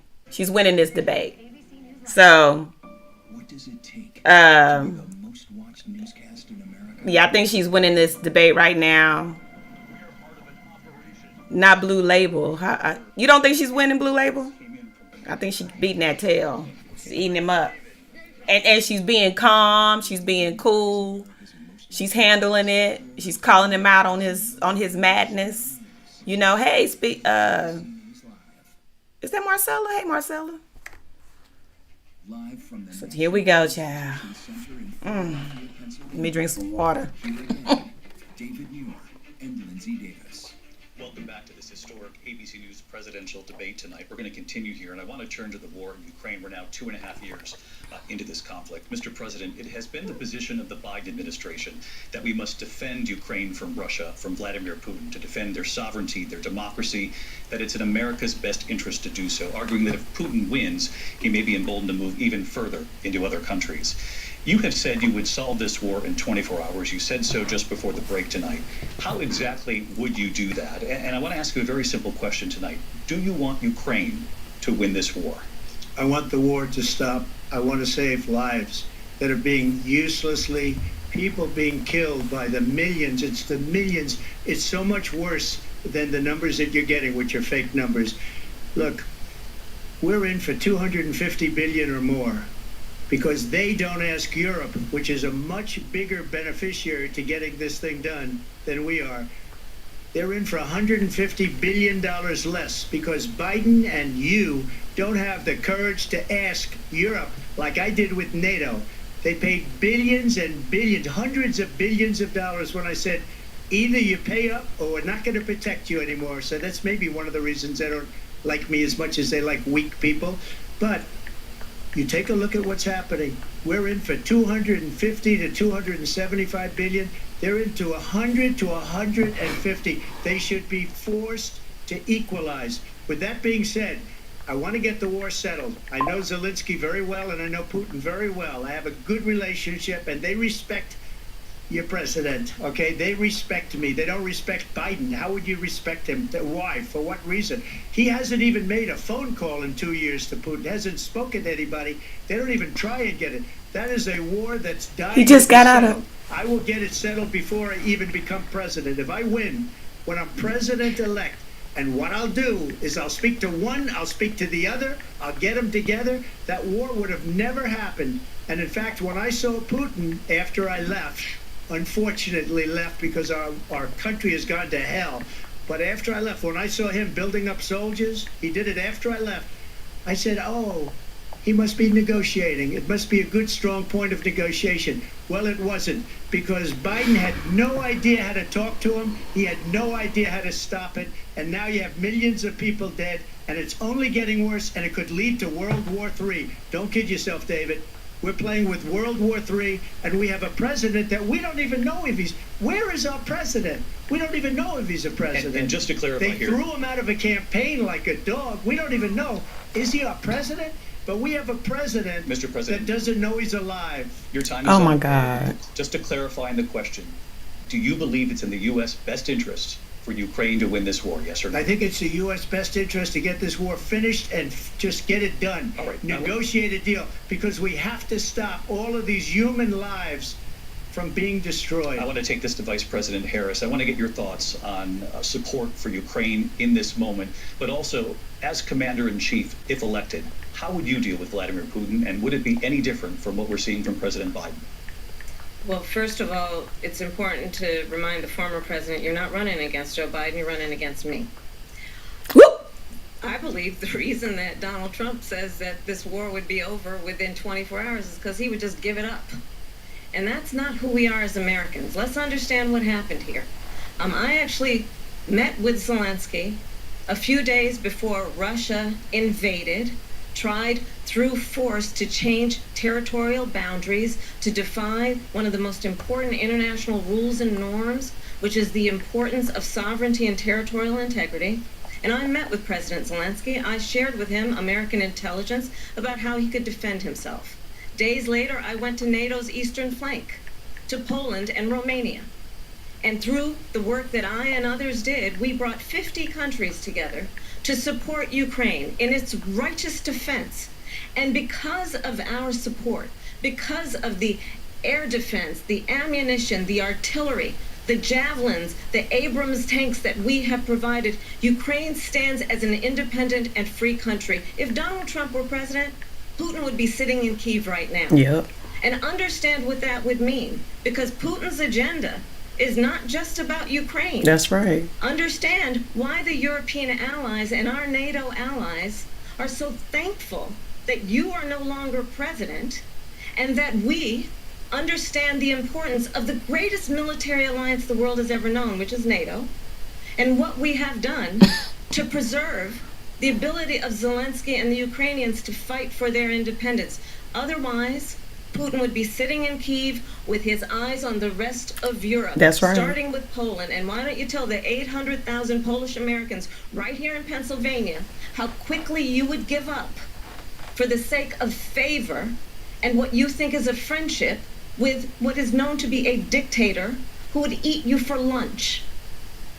Vice President Harris, thank you. We've heard from both of you on Ukraine tonight. Afghanistan came up in the last hour. I wanted her to respond to something you said earlier, and please, I'll give you a minute here. Putin would be sitting in Moscow and he wouldn't have lost 300,000 men and women, but he would have been sitting in Moscow, quiet please, he would have been sitting in Moscow much happier than he is right now. But eventually, you know, he's got a thing that other people don't have. He's got nuclear weapons. They don't ever talk about that. He's got nuclear weapons. Nobody ever thinks about that. And eventually, maybe he'll use them, and maybe he hasn't been that threatening, but he does have that. Something we don't even like to talk about. Nobody likes to talk about it. But just so you understand, they sent her to negotiate peace before this war started. 3 days later, he went in and he started the war because everything they said was weak and stupid. They said the wrong things. That war should have never started. She was the emissary. They sent her in to negotiate with Zelensky and Putin, and she did.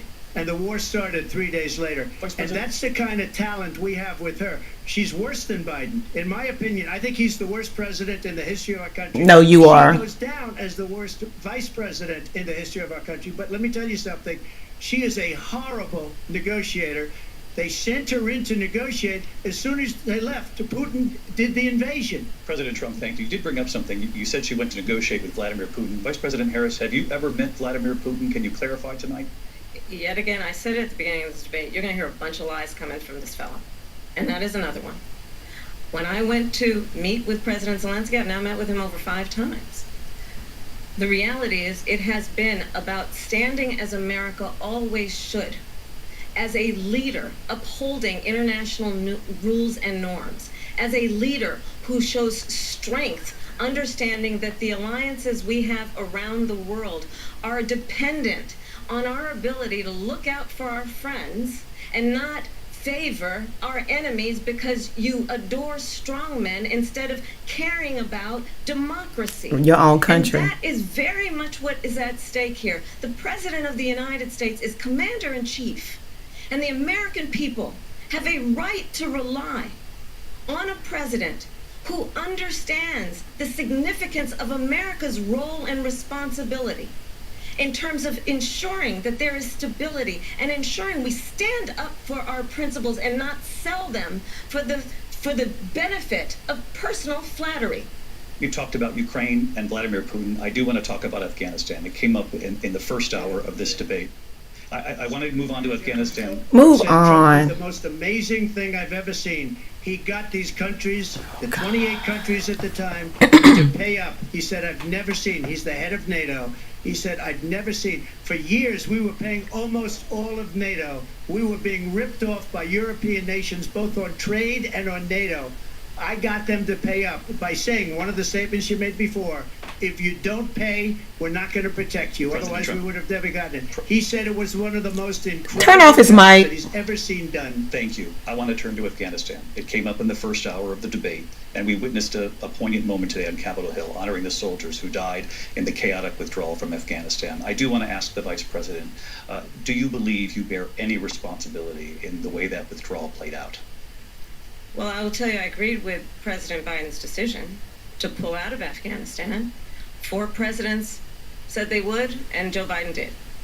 And as a result, America's taxpayers are not paying the $300 million a day we were paying for that endless war. And as of today, there is not one member of the United States military who is in active duty in a combat zone in any war zone around the world, the first time this century. But let's understand how we got to where we are. Donald Trump, when he was president, negotiated one of the weakest deals With you the can terrorists. imagine. He calls himself a deal maker. Even his national security advisor said it was a weak, terrible deal. And here's how it went down.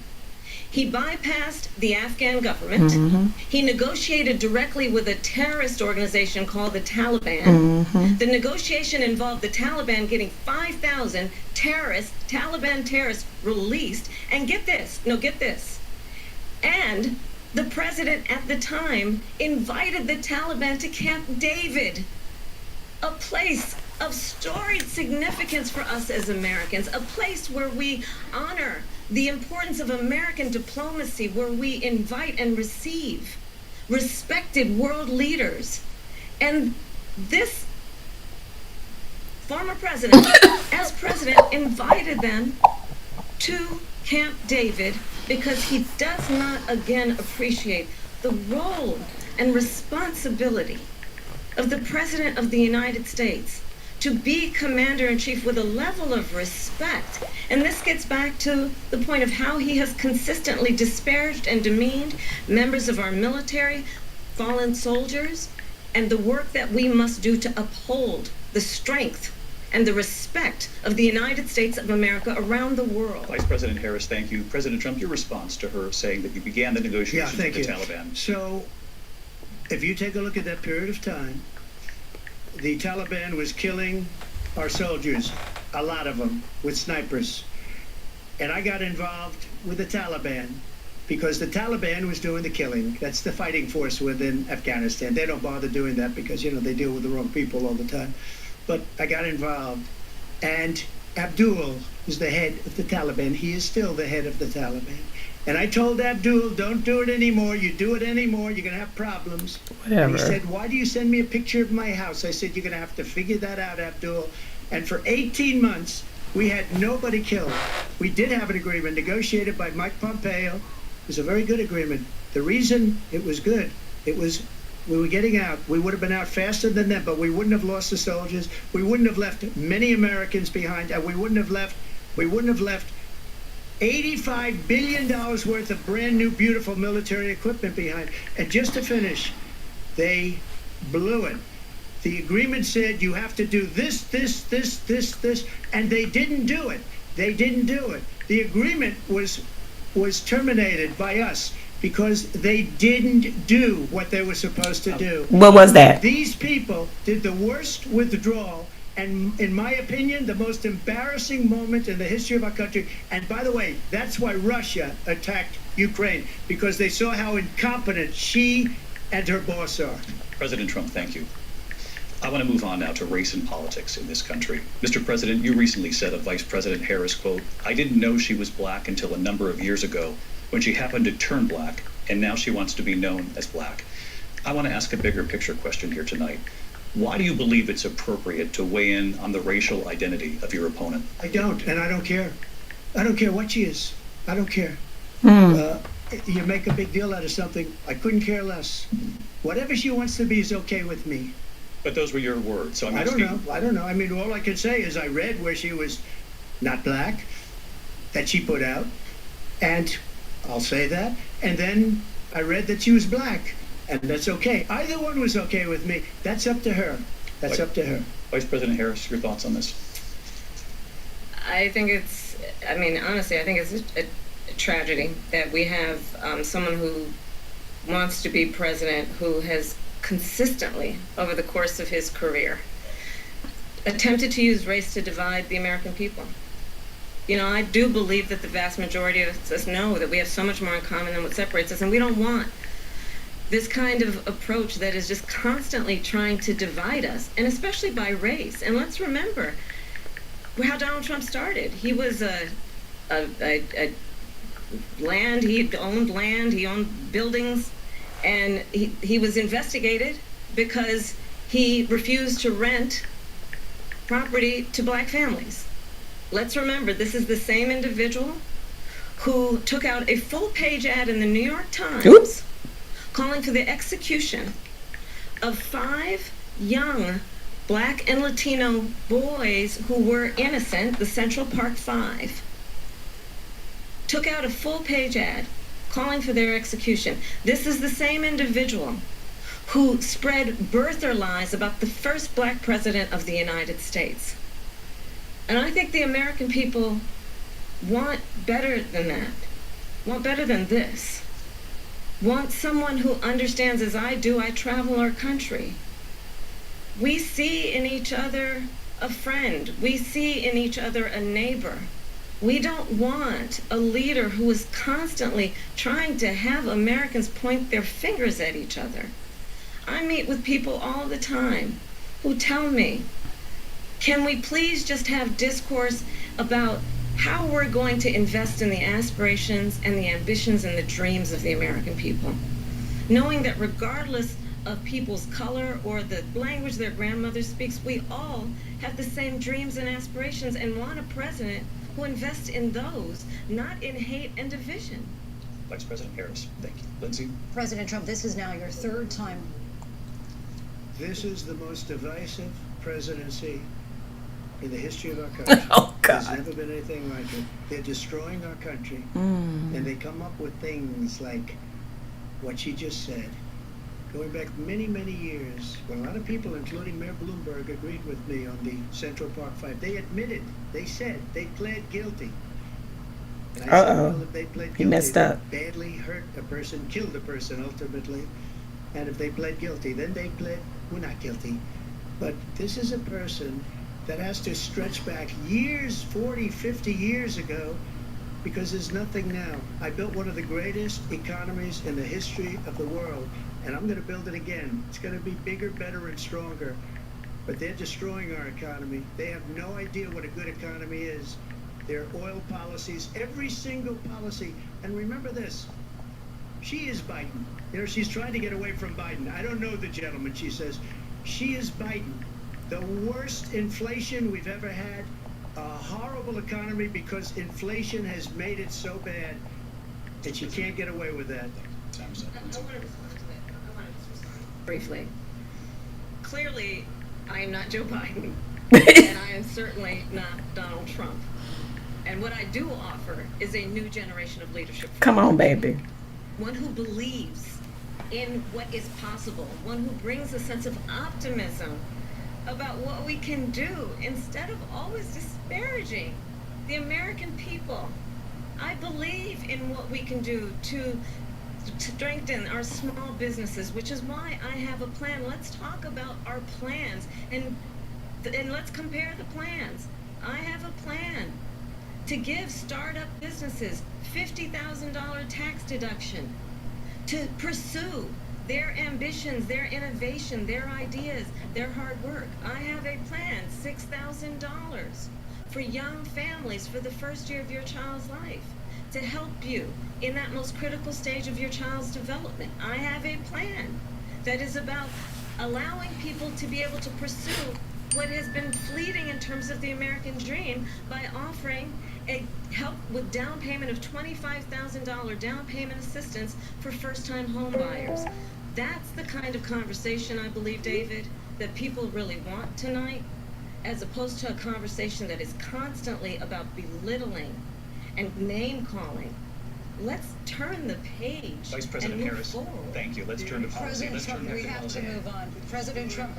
Let's turn to policy, please. He has this. To defund the police, she has a plan to Good Lord, confiscate child. everybody's gun. President Trump, She we has do a have to plan move on to to not other allow issues. fracking in Pennsylvania or anywhere else. Okay, That's what her plan is until just recently. I just need Lindsay, to go ahead. respond. President Trump, No, the President former Trump. president has No, said I'm something sorry. twice that I need to No, respond to. I'm sorry. We're I gonna just need to move on, respond Vice one President time Harris. to what he has President said Trump, this is multiple now your Yes. third time running for president. You have long vowed to repeal and replace the Affordable Care Act, also known as Obamacare. You have failed to accomplish that. You now say you're going to keep Obamacare, quote, unless we can do something much better. Last month you said, quote, we're working on it. So tonight, 9 years after you first started running, do you have a plan, and can you tell us what it is? Obamacare was lousy health care, always was. It's not very good today. And what I said, that if we come up with something, and we are working on things, we're going to do it and we're going to replace it. But remember this, I inherited Obamacare because Democrats wouldn't change it. They wouldn't vote for it. They were unanimous. They wouldn't vote to change it. If they would have done that, we would have had a much better plan than Obamacare. But the Democrats came up, they wouldn't. You had 4 years. I had a choice to make when I was president. Do I save it and make it as good as it can be, never going to be great, or do I let it rot? And I felt I had an obligation, even though politically it would have been good to just let it rot and let it go away. I decided, and I told my people, the top people, and they're very good people. I have a lot of good people in that administration. We read about the bad ones. We had some real bad ones too, and so do they. They have really bad ones. The difference is they don't get rid of them. But let me just explain. I had a choice to make. Do I save it and make it as good as it can be, or do I let it rot? And I saved it. I did the right thing. But it's still never going to be great, and it's too expensive for people. And what we will do is we're looking at different plans. If we can come up with a plan that's going to cost our people, our population, less money and be better health care than Obamacare, then I would absolutely do it. But until then, I'd run it as good as it can be run. So just a yes or no, you still do not have a plan? No. There's concepts of a plan. I'm not president right now. But if we come up with something, I would only change it if we come up with something that's better and less expensive. And there are concepts and options we have to do that. And you'll be hearing about it in the not too distant future. Vice President Harris, in 2017, you supported Bernie Sanders' proposal to do away with private insurance and create a government-run healthcare system. 2 years later, you proposed a plan that included a private insurance option. What is your plan today? Well, first of all, I absolutely support, and over the last 4 years as vice president, private healthcare options. But what we need to do is maintain and grow the Affordable Care Act. But I'll get to that, Lindsay. I just need to respond to a previous point that the former president has made. I've made very clear my position on fracking. And then this business about taking everyone's guns away. Tim Walz and I are both gun owners. We're not taking anybody's guns away. So stop with the continuous lying about this stuff. As it relates to the Affordable Care Act, understand, just look at the history to know where people stand. When Donald Trump was president, 60 times he tried to get rid of the Affordable Care Act. 60 times. I was a senator at the time when I will never forget the early morning hours when it was up for a vote in the United States Senate. And the late, great John McCain, who you have disparaged as being, you don't like him, you said at the time, because he got caught. He was an American hero. The late, great John McCain, I will never forget that night, walked onto the Senate floor and said, no, you don't. No, you don't. No, you don't get rid of the Affordable Care Act. You have no plan. And what the Affordable Care Act has done is eliminate the ability of insurance companies to deny people with pre-existing conditions. I don't have to tell the people watching tonight, you remember what that was like? Remember when an insurance company could deny if a child had asthma, if someone was a breast cancer survivor, if a grandparent had diabetes? And thankfully, as I've been vice president and we over the last 4 years have strengthened the Affordable Care Act, we have allowed for the first time Medicare to negotiate drug prices on behalf of you, the American people. Donald Trump said he was going to allow Medicare to negotiate drug prices. He never did. We did. And now we have capped the cost of insulin at $35 a month. Since I've been vice president, we have capped the cost of prescription medication for seniors at $2,000 a year. And when I am president, we will do that for all people, understanding that the value I bring to this is that access to health care should be a right and not just a privilege of those who can afford it. And the plan has to be to strengthen the Affordable Care Act, not get rid of it. Vice President Harris, in terms of where Donald Trump stands on that. I want to move to an issue that's important for a lot of... You made a mistake. And number one, John McCain fought Obamacare for 10 years. But it wasn't only him. It were all of the Democrats that kept it going. And you know what? We can do much better than Obamacare, much less money. But she won't improve private insurance for people, private medical insurance. That's another thing she doesn't want to get. People are paying privately for insurance that have worked hard and made money, and they want to have private. She wants everybody to be on government insurance where you wait 6 months for an operation. That's that not you need true. immediately. President Trump, thank you. We have another issue that we'd like to get to that's important for a number of Americans, in particular younger voters, and that's climate change. President Trump, with regard to the environment, you say that we have to have clean air and clean water. Vice President Harris, you call climate change an existential threat. The question to you both tonight is, what would you do to fight climate change? And Vice President Harris, we'll start with you. 1 minute for you each. Well, the former president had said that climate change is a hoax.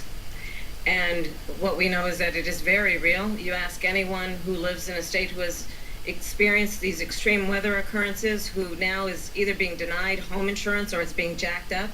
You ask anybody who has been the victim of what that means in terms of losing their home, having nowhere to go. We know that we can actually deal with this issue. The young people of America care deeply about this issue.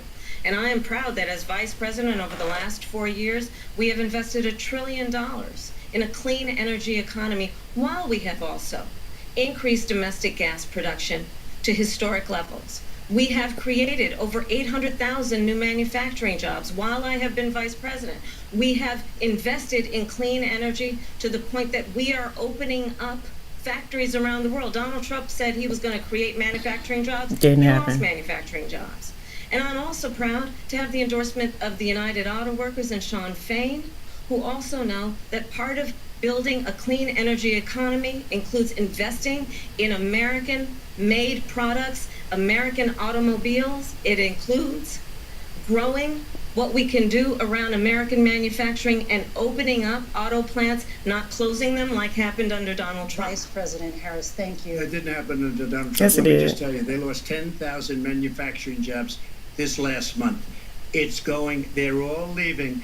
They're building big auto plants in Mexico, in many cases owned by China. They're building these massive plants, and they think they're going to sell their cars into the United States because of these people. What they have given to China is unbelievable. But we're not going to let that. We'll put tariffs on those cars so they can't come into our country, because they will kill the United Auto Workers and any auto worker, whether it's in Detroit or South Carolina or any other place. What they've done to business and manufacturing in this country is horrible. We have nothing because they refuse. You know, Biden doesn't go after people because supposedly China paid him millions of dollars. He's afraid to do it. Between him and his son, they get all this money from Ukraine. They get all this money from all of these different countries. And why is he so loyal to this one, that one, Ukraine, China? Why is he? Why did he get $3.5 million from the mayor of Moscow's wife? Why did she pay him $3.5 million? This is a crooked administration, and they're selling our country down the tubes. President Trump, thank you. Thank you. We'll be right back with closing statements from both of our candidates. An historic night, this ABC News presidential debate from Philadelphia. Back in a moment. And Blue Labels, that's what I think is going to mess him up, is because he keeps talking about how he keeps talking about Joe Biden. Joe Biden, this Joe Biden. He's acting like he's running against Joe Biden. You're not. That's why she stopped and said, I'm the one that's running. Negro. Sorry. I want to say the other word. Oh, this dude gets on my nerves, y'all. This is like, it's too much. This should not be a close race, y'all. This is too much. I hope people are watching this and saying, oh my God, this man is unhinged. This man is not capable, nor is he mentally stable. I wanted to say the N-I-G-G-E-R. Hard on the R. So, yeah, this is too much. This is way too much. And any black person that is voting for Donald Trump, y'all, I need y'all to wake up. I need y'all to stop the buffoonery. Take off your N-I-G-G-A for Trump and get your head out of the sand. Okay? Yeah, I wanted to give it the hard R. Because that's you're looking at that's a real one right there. I cannot. My sister is blowing up my phone, you know. I'm glad this is almost over. This is too much. It's just, oh my God, it's mentally draining me. But I will drop the link if anybody want to come up after this is over. I'm gonna drop the link. Y'all can come up. Y'all can just, if you want to scream. If you want to just go in, because I'm telling you right now, this is why I haven't been on, because there's just so much going on, and it's just, this country people just we need Kamala Harris to win. Kamala Harris, we need her to win. We can't do it. We can't do another 4 years of Donald Trump. I mean, seriously, it's just too much going on in the world. Trump couldn't even handle a job being security guard at Walgreens. Trump is the type of person that, he's like the ultimate Karen, and you know how they say if anybody talk about themselves in third person is a true narcissist, and he definitely is a true narcissist. So, I mean, it's obvious. This man he's unhinged. He knew he wasn't going to be able to come up against this woman. And she is holding her own. A lot of people, of course, on the right were saying that she's not going to win this debate.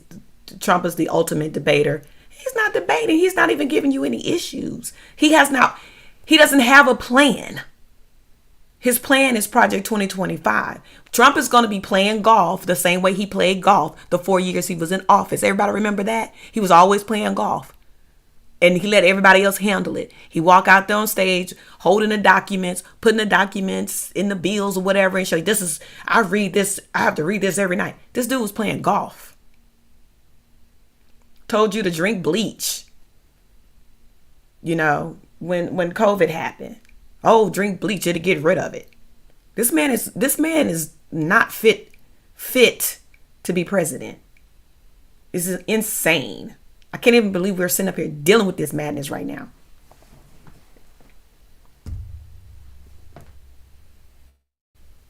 And his ego is off the chain. It's like it's off the charts. This is crazy to me. Crazy.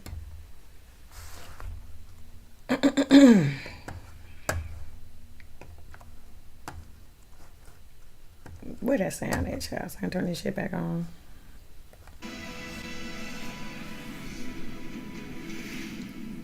You're right, Blue Labels. Let me tell you, if he were to win, he will pull out of Ukraine and the world would be destroyed by Putin. David Muir and Lindsay Davis. Welcome back tonight. The time has come for closing statements, and Vice President Harris, we begin with you. So I think you've heard tonight two very different visions for our country. One that is focused on the future, and the other that is focused on the past, and an attempt to take us backward. But we're not going back. And I do believe that the American people know we all have so much more in common than what separates us. And we can chart a new way forward. And a vision of that includes having a plan, understanding the aspirations, the dreams, the hopes, the ambition of the American people, which is why I intend to create an opportunity economy, investing in small businesses, in new families, in what we can do around protecting seniors, what we can do that is about giving hardworking folks a break and bringing down the cost of living. I believe in what we can do together that is about sustaining America's standing in the world and ensuring that we have the respect that we so rightly deserve, including respecting our military and ensuring we have the most lethal fighting force in the world. I will be a president that will protect our fundamental rights and freedoms, including the right of a woman to make decisions about her own body and not have her government tell her what to do. I'll tell you, I started my career as a prosecutor. I was a DA, I was an attorney general, a United States senator, and now vice president. I've only had one client, the people. And I'll tell you, as a prosecutor, I never asked a victim or a witness, are you a Republican or a Democrat? The only thing I ever asked them, are you okay? And that's the kind of president we need right now. Someone who cares about you and is not putting themselves first.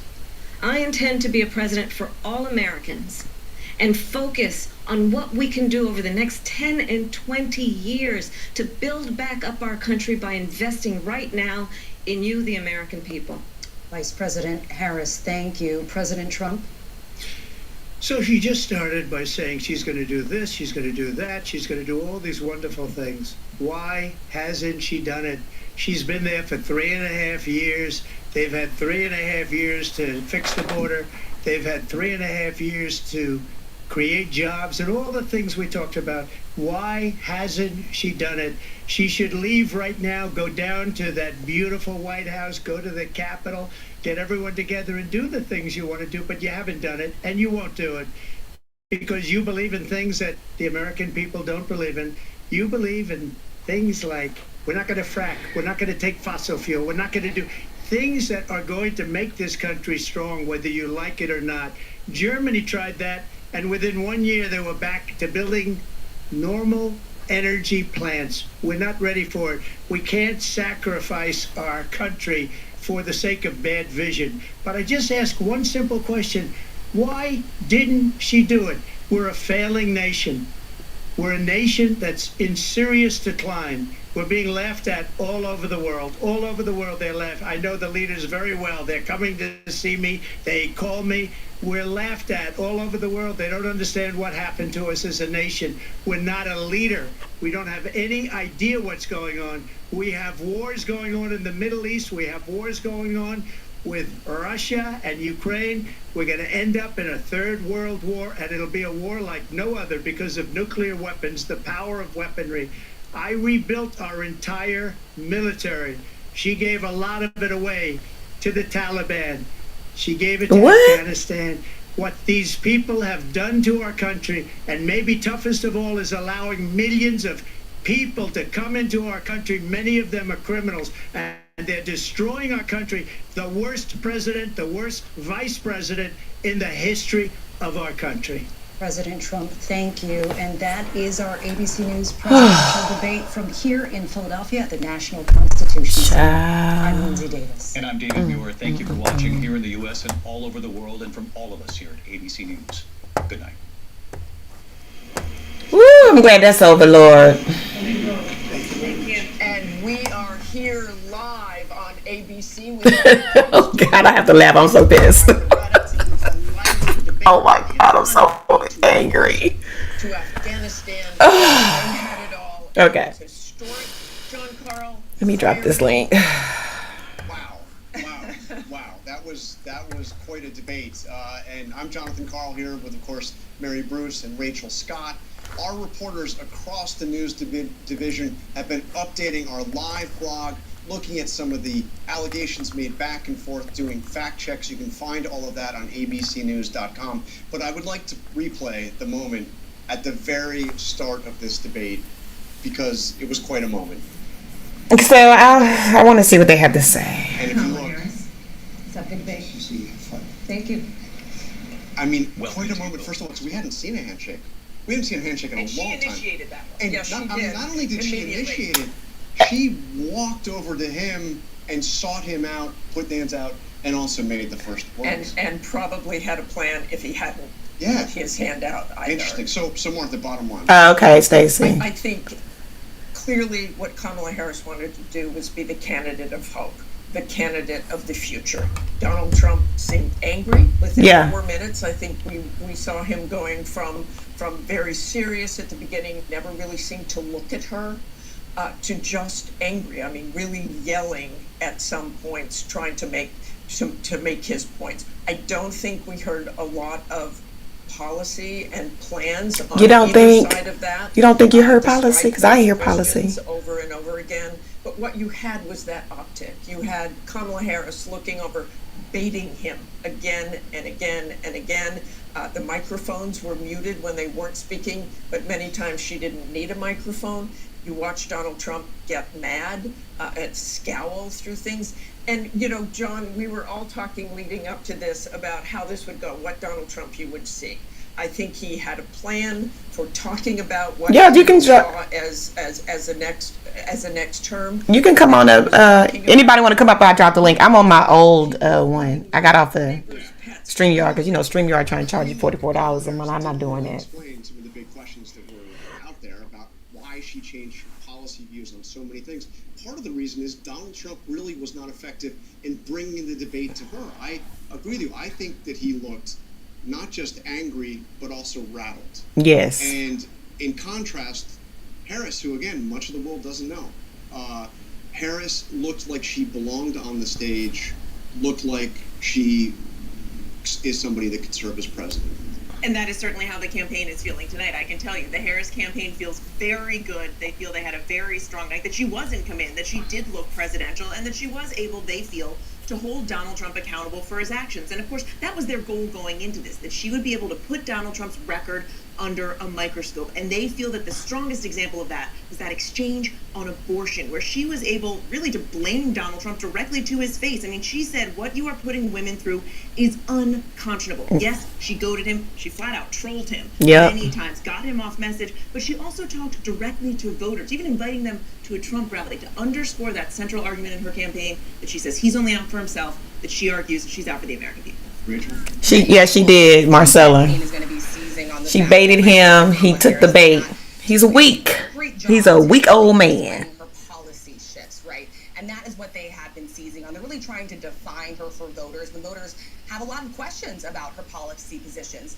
At the same time, Thank you, Carmel Apple. I like that name. That's so cute. Carmel Apple. Got under Trump's skin. And that is exactly what his allies and his advisors did not want to see. I can tell you, I do not. Right, Abundant Life. Trump's debate prep was people eating dogs in Springfield. The eating of the dogs and stuff. I'm like, what is he talking about? Especially the ones that he has an edge on Harris, economy and immigration. I mean, you want to get under Donald Trump's skin, you question the people at his rallies. Yeah. And that was something else. Martha, you have? I have with us right now Governor Tim Walz, of course, the Democratic vice presidential candidate. Welcome, Governor Walz. How are you feeling? What's your reaction to the debate tonight? Martha, I'm feeling great because what I knew, and I think so many knew, and now many Americans know, is you saw a president for all America in Kamala Harris. You saw the confidence, you saw the vision, you saw the poise, and you saw the compassion for people. Understanding she spoke about an economy that moves us forward, moves all of us forward, lets everybody be a part of it. And she continued to lay that out, whether it's reproductive freedom or how we start small businesses or making home ownership easier. And on the other side, Marcella's so silly. 80-year-old Donald She said, I can't cook, but I sure don't want no dog. We've been discussing, talking about things that are deeply concerning because oh, that's funny. On the American public, he shouldn't be anywhere near the White House. And I have to tell you, if it weren't so dangerous, it reminds you of an old man yelling at the clouds. Yeah. Get off my yard. That's what people like. Contrast that. He does remind you of somebody standing outside this, that's crazy talking to himself. So I think the whole country can see what happens. He's mentally unfit. That's the way that the country wants to see our politics be. She laid it out clearly. Donald Trump brought nothing tonight. Anger, resentment. Hey, young rich skinny. Governor Wait, I thought about you the other day, girl. She did not answer. Kamala ate him up. He knew it. She never really answered He that was finished. question. Can you clear that up? Where the Harris-Walz ticket stands on that?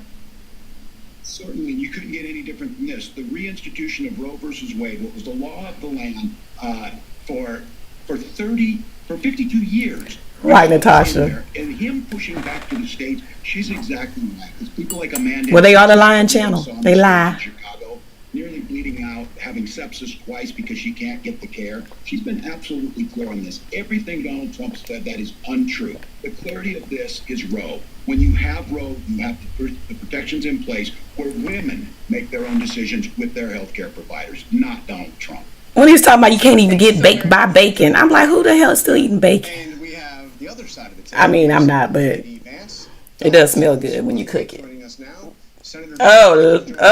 This little Beelzebub, I cannot stand this weird looking dude.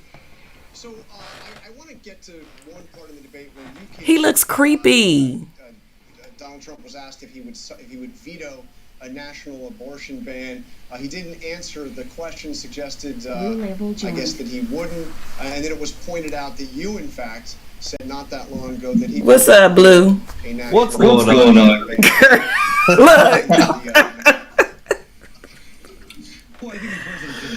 I don't know how to feel. I'm just, I can't. What's your thoughts? What's your thoughts? That man was frazzled. Yeah. And the fact that people follow him willingly, and he can get so unraveled so quickly with crowd sizes and being fired by 81 million people. Yeah. You can see he's losing it right there.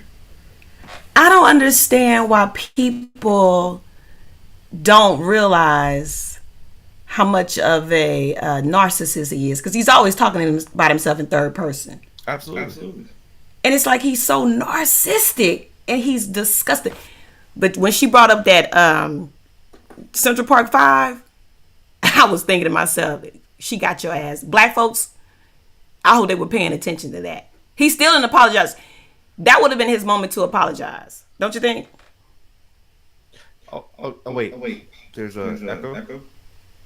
No, I don't hear an echo. Is it an echo on your part, on my part? Someone, Stacey's writing echo in the chat. Oh, okay. Let me see.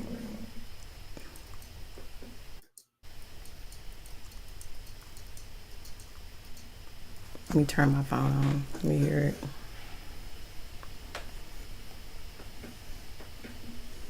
Here we go. Streamlab.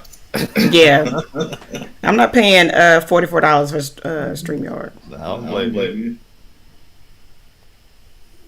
This is still the Streamlabs turned into hold on.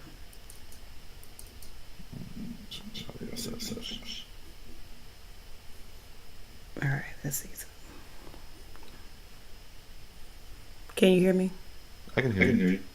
All right. It's a really bad echo. Let me close this down.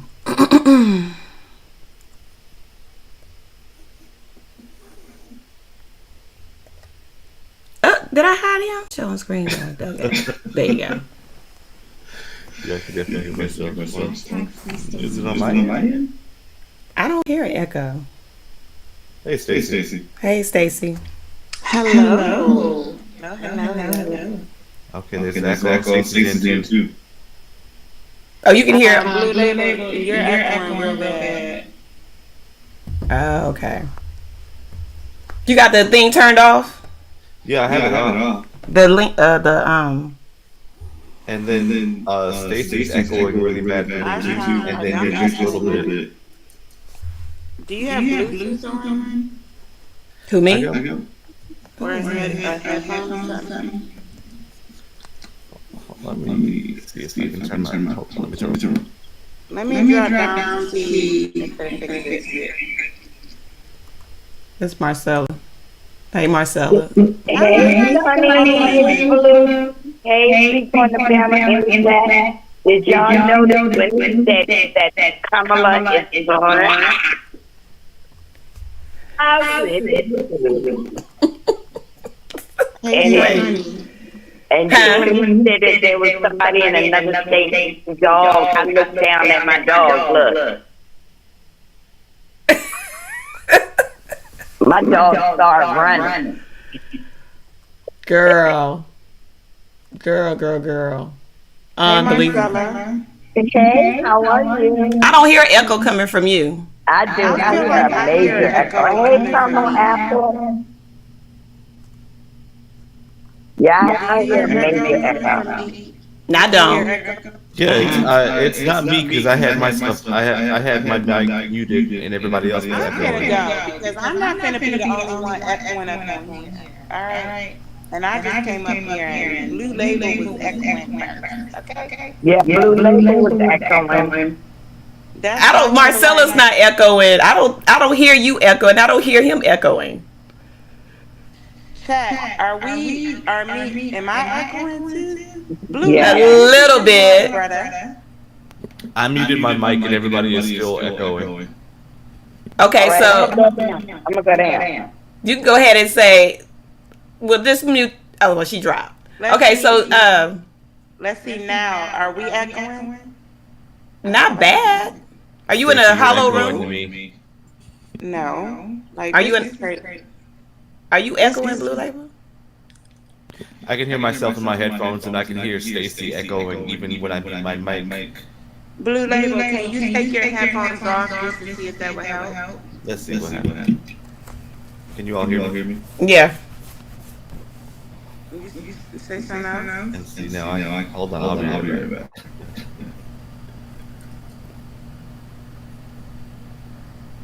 Go ahead and talk. Hello. Yeah, you're not echoing. I hear echo. It might be. Are you doing something different? I'm not on StreamYard anymore. I wonder if that's why. Nah, this is the same thing I used to Or use all the time. okay, but no like Bluetooth or nothing. Mm-mm. All right, I'm gonna drop that to sleep Okay. and try again. Well, y'all can come. I'll drop the link again. Okay. All right. Okay, we'll try this one more time and see what happens.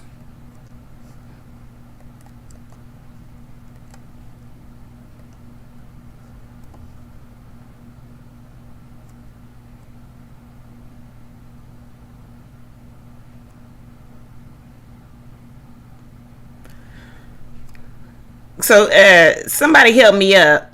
I mean, help me out. Come up and see if you're echoing. Um,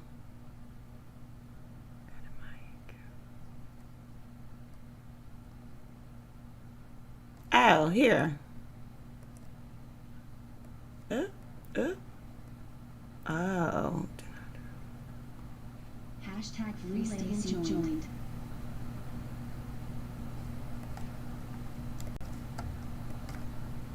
Did I show you?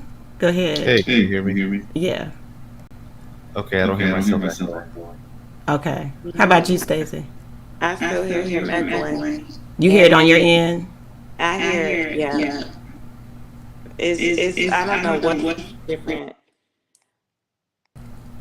I'm gonna mute myself and try. Go talk. Hello. Well, that's the thing. Hello. Like, you're not like I'm It's not Sunny. echoing now. Sunny. And when Sunny was live, I could hear Stacy echoing and myself echoing. And now that she's mute, I don't hear myself echoing or Stacy echoing. Okay. Go ahead and talk. Say what you gotta say. I'll mute myself. Am I still echoing to you, Stacy? You are not. So I blame Trump. Just kidding. No, I don't hear you echoing right now. It's a lot better. So it's something maybe you just was Sunny. But go ahead, I'll mute it so you can talk. All right, Sunny, what was your question? Now that we're all here. Okay, so my question is, what did you think about the debate? Go. I think the debate was great. She definitely had Trump frazzled.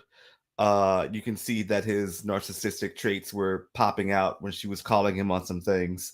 And Trump is a liar. I don't know if he believes it. He clearly believes his lies. I remember watching a video of him on a plane. I think it was like 6 or 7 years ago, and he was sitting with a journalist, and on the plane was a Rembrandt painting. And Trump was like, well, that's the original. And the journalist was like, it's not, because it's in the Louvre in Paris. That's where the original is. And Trump was like, no, it's the original. And like they were having this debate. And then the journalist was like, after they had that conversation, Trump ended the interview and didn't want to finish the interview. So there's clearly some mental stuff going on there.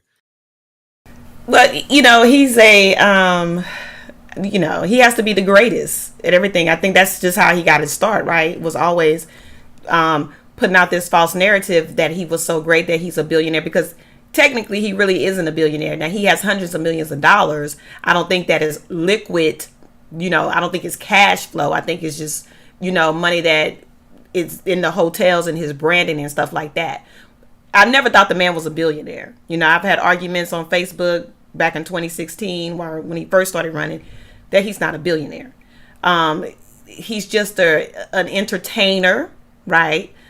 He knows how to put himself in certain places, because the reason why black people know him, because he was always with the rappers, so, and they always talk about Trump money, and he's flashy, and that's basically, he's no different than an over glorified rapper, in my opinion.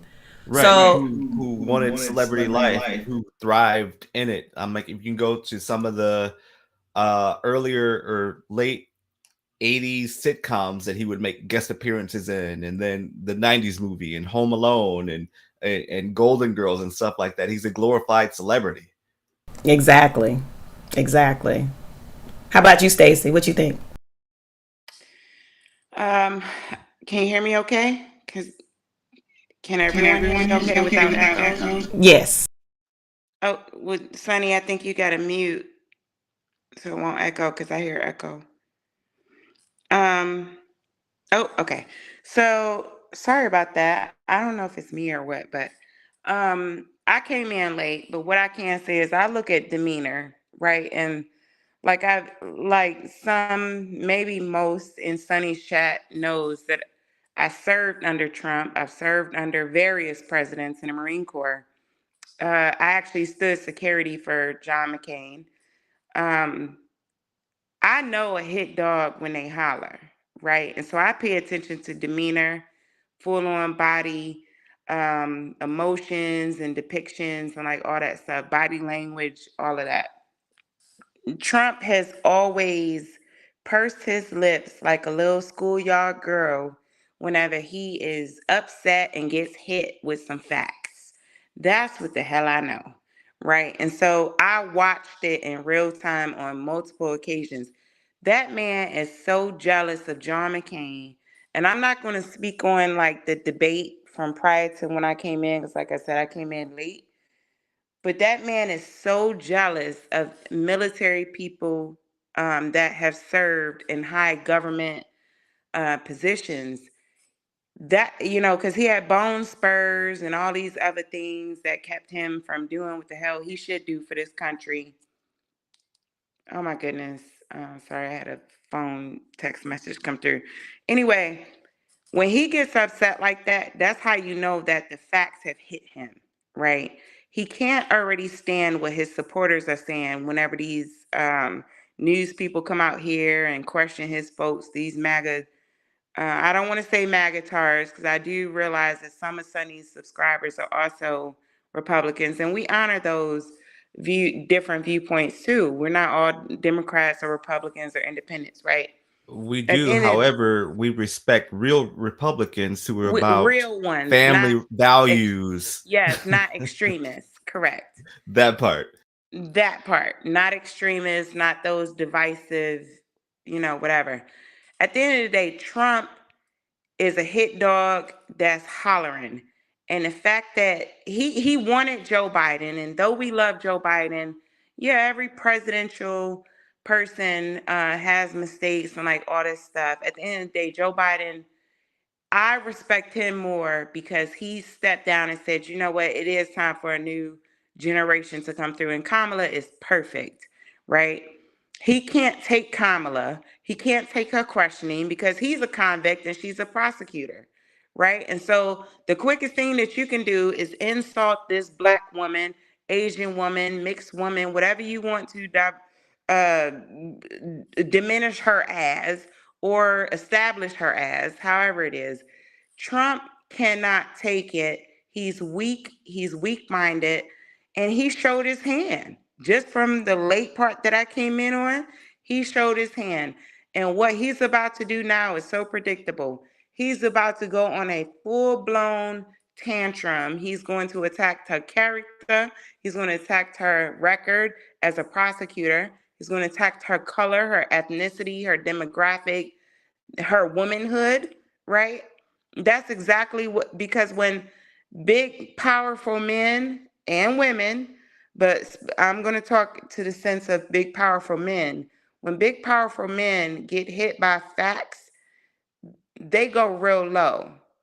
They attack your genetic makeup, your demographic, like everything, because they have nothing else that will um, stand up in their award bank, right? And so he is going to attack her from an ethnicity standpoint, from a womanhood standpoint. But the main point is that black women, not even just black women, women in general, especially with Roe v. Wade, we are going to be the strongest force in this election. I love that Blue Label brought that up in his community post recently.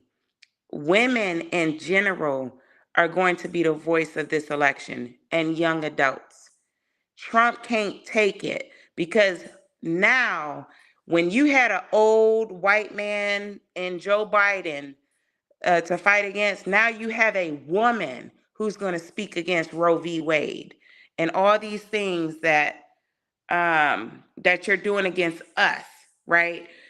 Our reproductive health. Who the hell are you?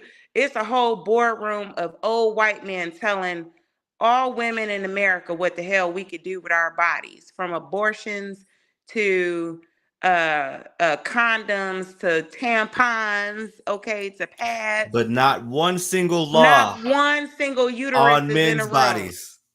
Not one single uterus is in the room. So you mean to tell me, Mr. Trump, that you're going to be able to combat Kamala on that? Hell no. You're about to go down as the goofiest president nomination, former president too, in history. How dare you? I'm going to shut up now. All right. Okay, so I'm being texted right now. People are texting me like, "Oh my god." Yeah. So him talking about Roe versus Wade and how much he, how everybody wanted Roe versus Wade. Hey, Danny, how everybody wanted Roe versus Wade, even the Democrats wanted. I'm sitting here like, what are you talking about? And then when he talks about, unaliving a baby after it's been born. Like, who is terminating babies at 9 months? Doing that? Where are you getting your information? Man.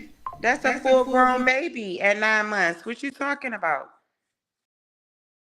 That baby got a whole credit score. This dude is insane. And it was those moments. It was moments like that. The dog eating the dogs and the cats and all this, and owning up to the fact that he did push forth Roe versus Wade. It messed him up, and I people are texting me basically saying, if he wins, he's not going to win. It's over. Trust me. It's over. And if he does get into the White House, he won't be there for 4 years. I can put money on that.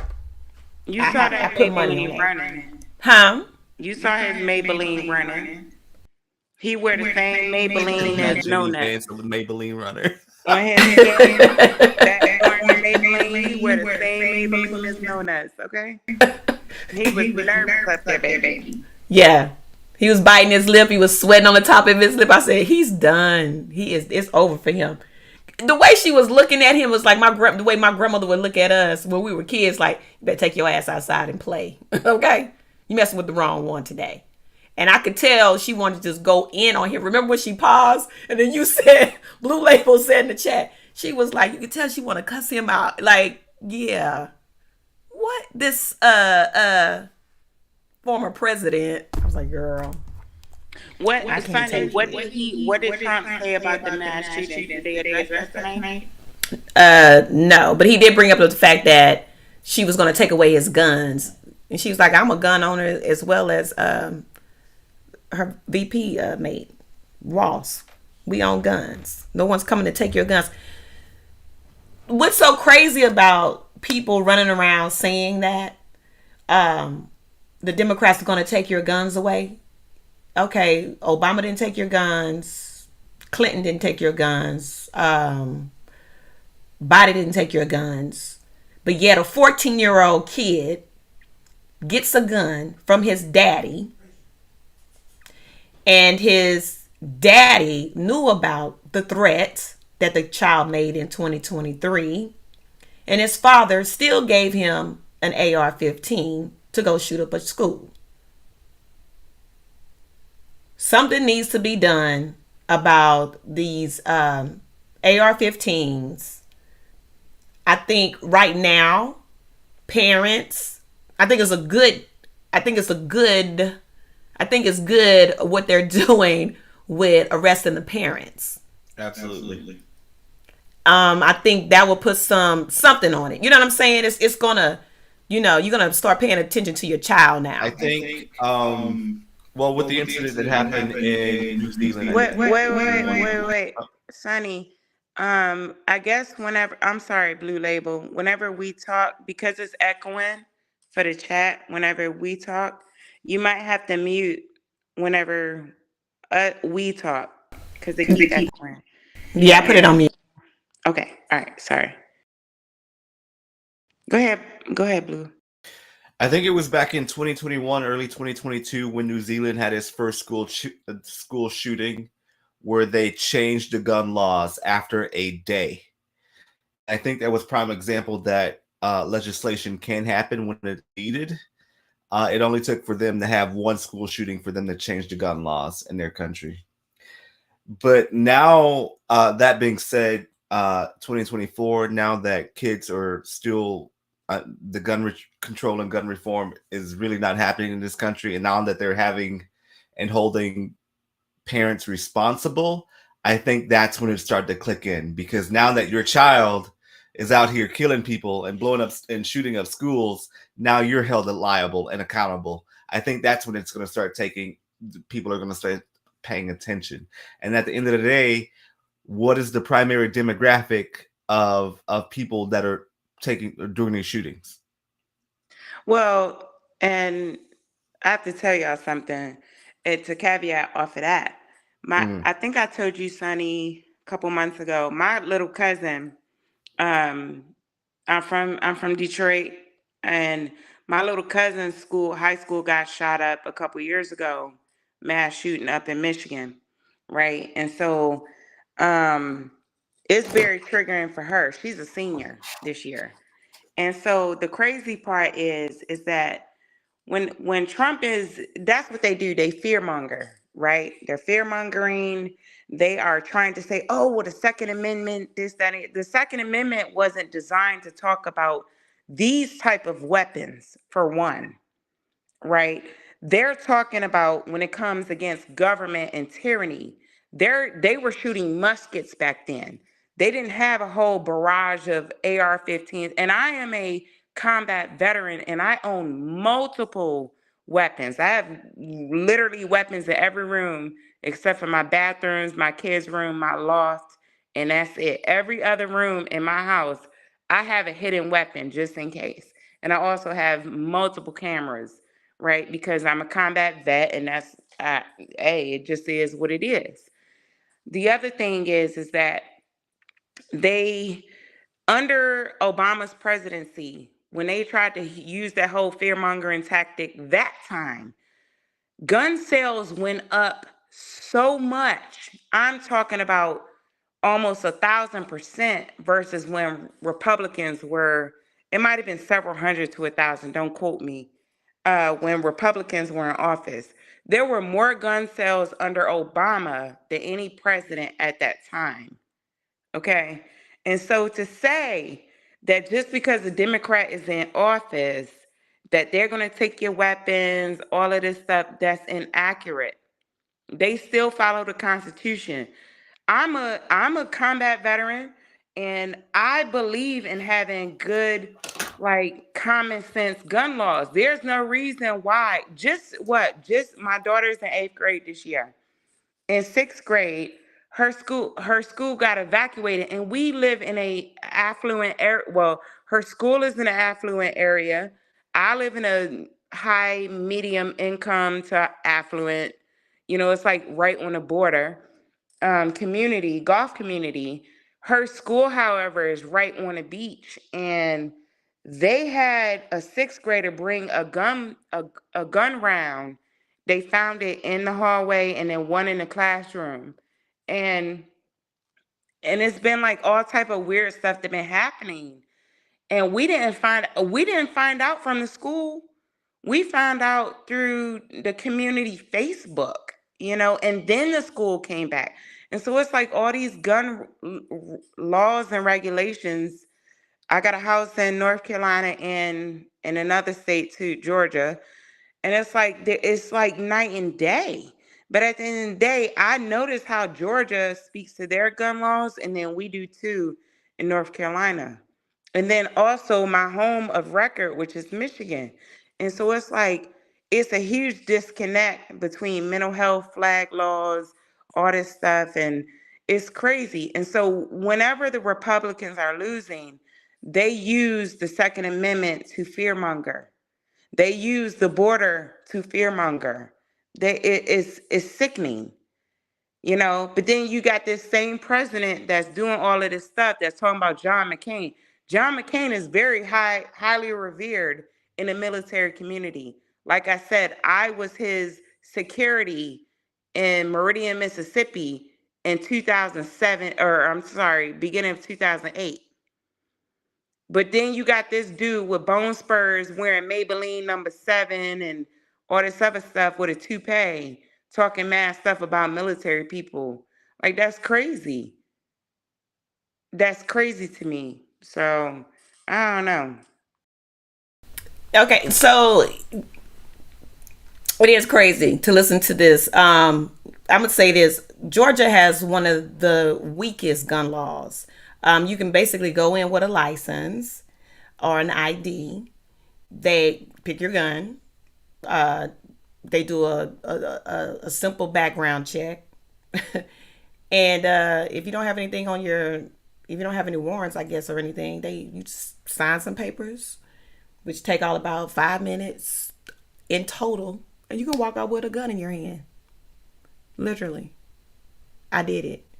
So it's not when, and one of the laws they also have is if you buy from a private seller, they don't have to do background checks.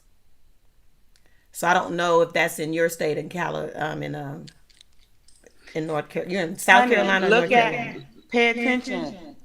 We're talking about the South. I was also raised in New York. Look at where all the quote unquote Negroes are, and look at where all the white folks are. The weapons, so all of the inner urban city, they recently, in the recent years, for Detroit, allowed for open carry and stuff like that. Go up to New York, Connecticut, Baltimore, where the congested Negroes are, right? Inner city. I'm from an inner city. I was raised in inner cities. But then you look at how restrictive it is north of Virginia, where all the what quote unquote blacks and minorities are. And Oh then you yes. look at the South. One The South second. is, I'm Breaking sorry. news, and yes, Young Rich is right. Taylor Swift just endorsed Kamala Harris after the presidential debate. Ooh, It's on they and done popping. It's for. over. They done for, right. But look at that. Look, do y'all pay attention to that? Everywhere where it is massive amounts of black. Now, Georgia is different from Atlanta. Atlanta is its own universe, right? For those that are not in Georgia.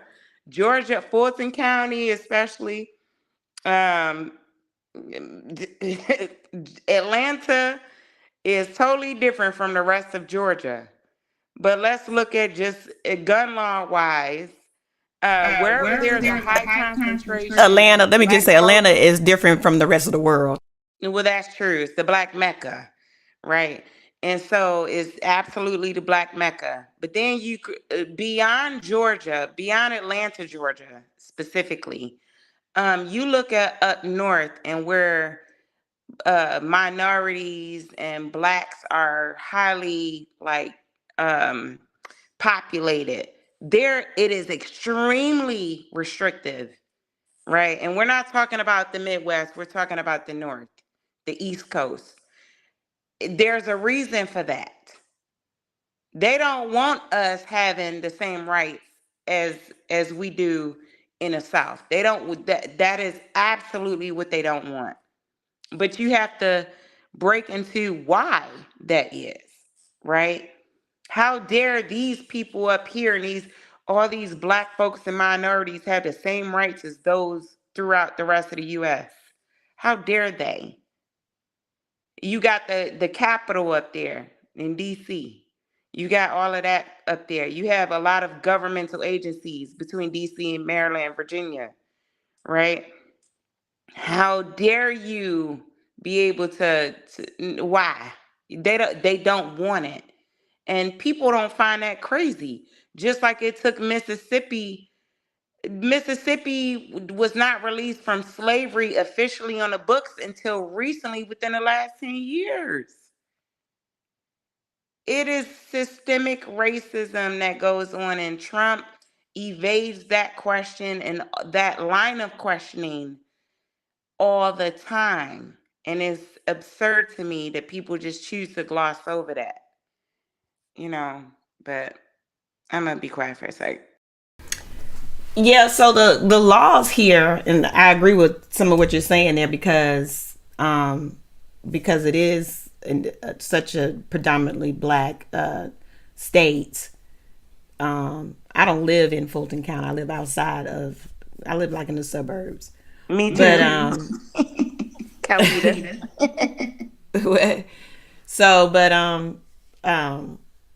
yeah, you have a lot of young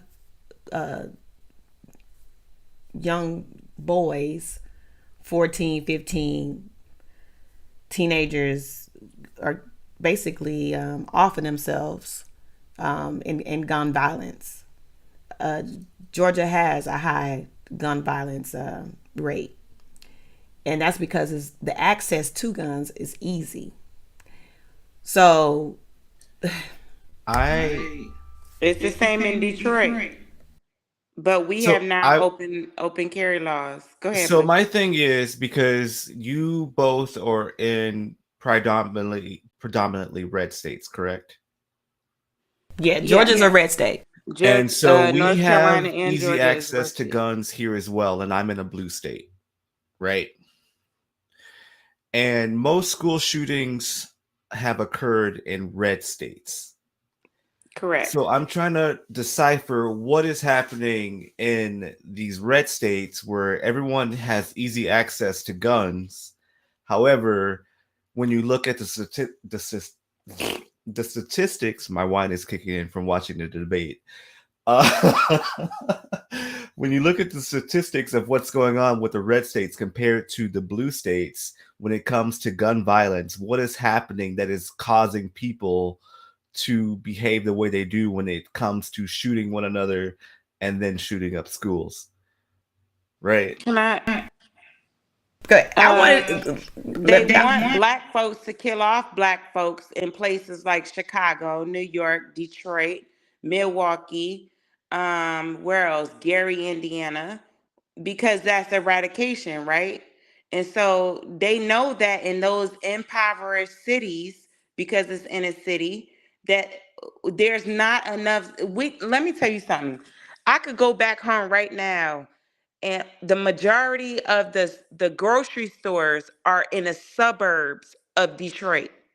In the inner city of Detroit, it's liquor stores, strip clubs, barbershops, Don't forget check and cashing. Forever 21s and Dollar Trees and Dollar General. So you're dealing with a socioeconomic thing, which is a part of the criminal justice realm, right? You're looking at the psychology, and that's what they want. They just like in New York. The ghettos and everything, the projects before they built Central Park. Look at what it was, the Brewster projects in Detroit. Like, come on.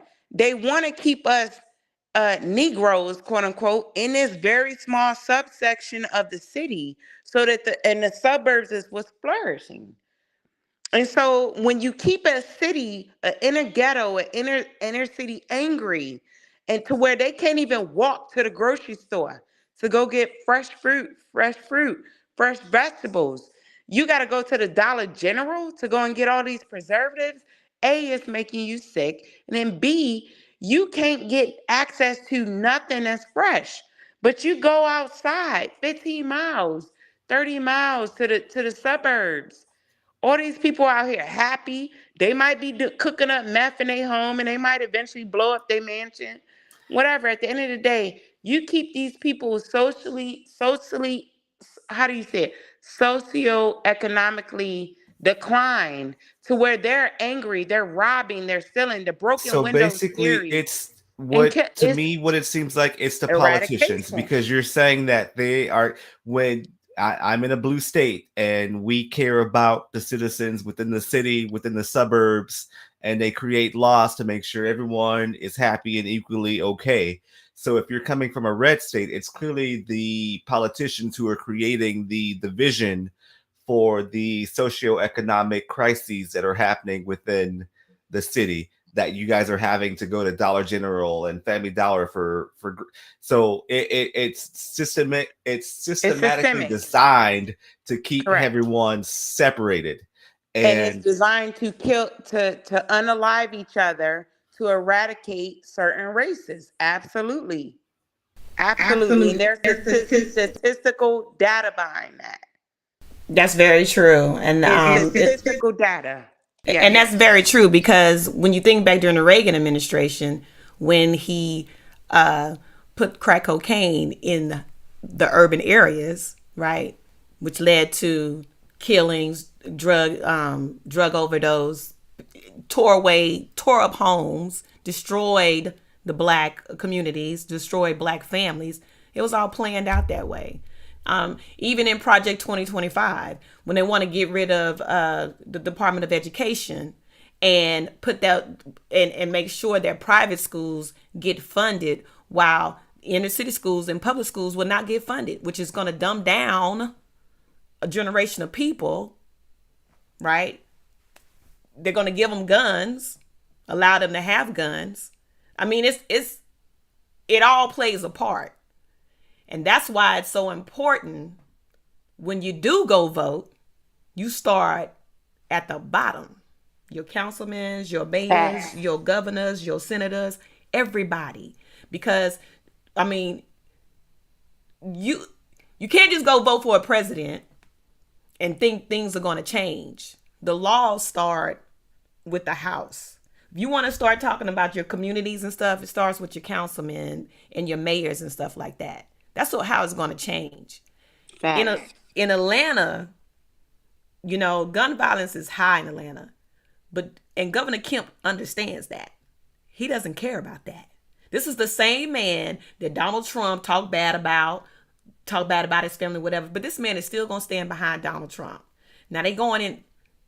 I'm trying not to curse, but they're tapping on that behind here in Atlanta, because it's like, are you serious, dude?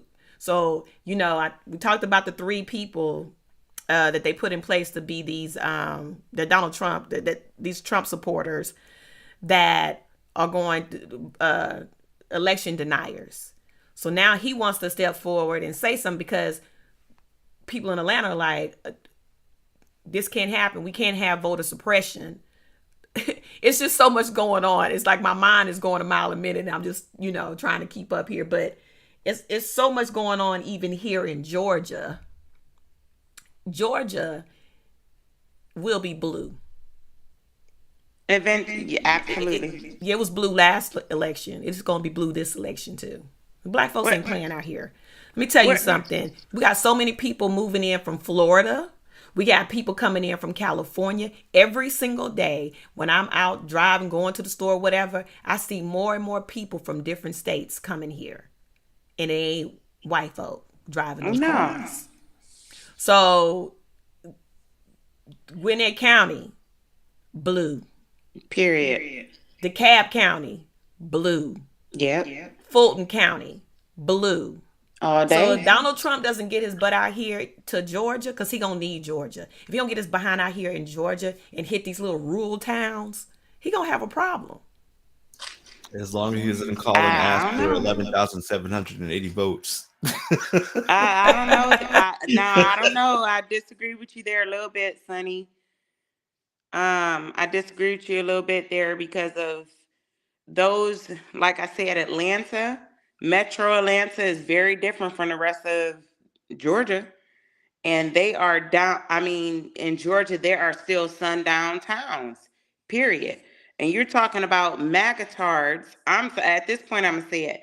Magatards who are high. They Republicans are highly counting on, or they're counting highly on those that are uneducated in places like Georgia, outside of Metro Atlanta.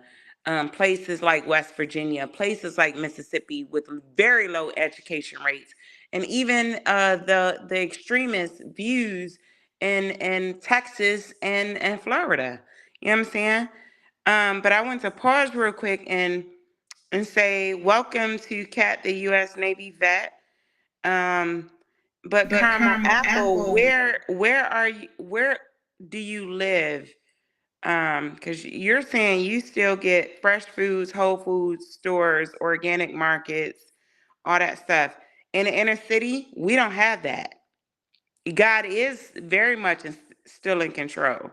Absolutely. Amen to that. But do you have in your cities, let me say something, but do you have like little garden sections popping up? Because we have a lot of that going on all over this It's all town. so in Detroit, we actually have it is so bad in Detroit in the inner city to where residents have had to go and cut each other's grass, even burn down houses. Like we have what's called Devil's Night in Detroit that's been going on for decades, where there will be 200-300 arson fires just for no reason, just to set people's house on fire.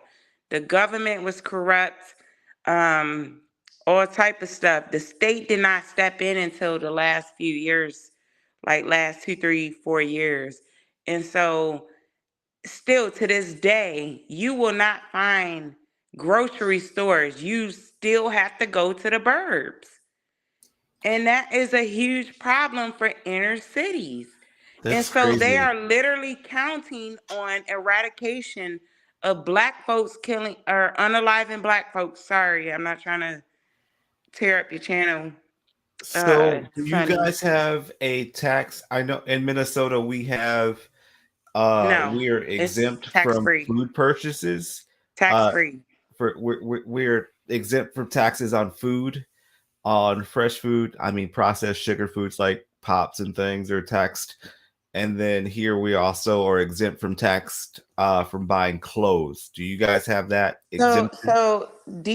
Michigan, just like the state of South Carolina, because I was stationed in Beaufort, South Carolina, for years while I was in the Marine Corps, is tax free. But there's a massive difference between Michigan and South Carolina. One is a blue state, one is a red state.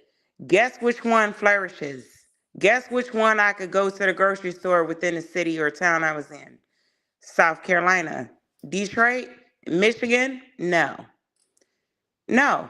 But let's not be clueless. They still haven't, through multiple presidencies, fixed Flint, Michigan's water crisis. So how can we expect, if they can't even do that, when the government was found liable, to come in and fix the inner cities? Come on. They don't care about black people. I'm sorry. I'm going to be the one to say it. They don't. They don't. New York was gentrified in a lot of places, especially in the Bronx and Brooklyn and Manhattan and all of that. They're gentrifying Detroit, Michigan right now. Once them folks get in there, all them folks like downtown, they always start with downtown. Once you go 5 minutes outside of downtown, good luck. Good luck with your life and good luck with living. Can I say something? Let me say something. That's okay. You know, I'm passionate, Sonny. I know. That's okay. Be passionate. That's the beautiful thing. Let me say this. You know, some of the blame as a black person, we need to take accountability for some of the things that we allow, because a lot of us, our cousins, they don't vote. And they sure don't. That's part of the problem. So if you're not out here voting, like I said, for, you know, your mayors and your councilmen, and you thinking, oh, they don't care about us, it's because you're not voting. Now, they're suppressing the vote. They're trying to suppress the vote right now, right? Especially here. And in a lot of southern states, they're trying to turn my phone off, trying to suppress the vote. If it wasn't a big deal, and I know they're doing it in Texas, they're going ham in Texas right now. So if your vote didn't matter, they wouldn't suppress it. If it didn't count, they wouldn't suppress it. You understand what I'm saying? So that's why I'm always stressing about voting. They wouldn't be trying to change maps and cut in line. Exactly. So if you get out there and vote, maybe in Flint, Michigan, if the people were out there voting, and they probably would have had, you know, if they picked the right person, clean water. You understand what I'm saying?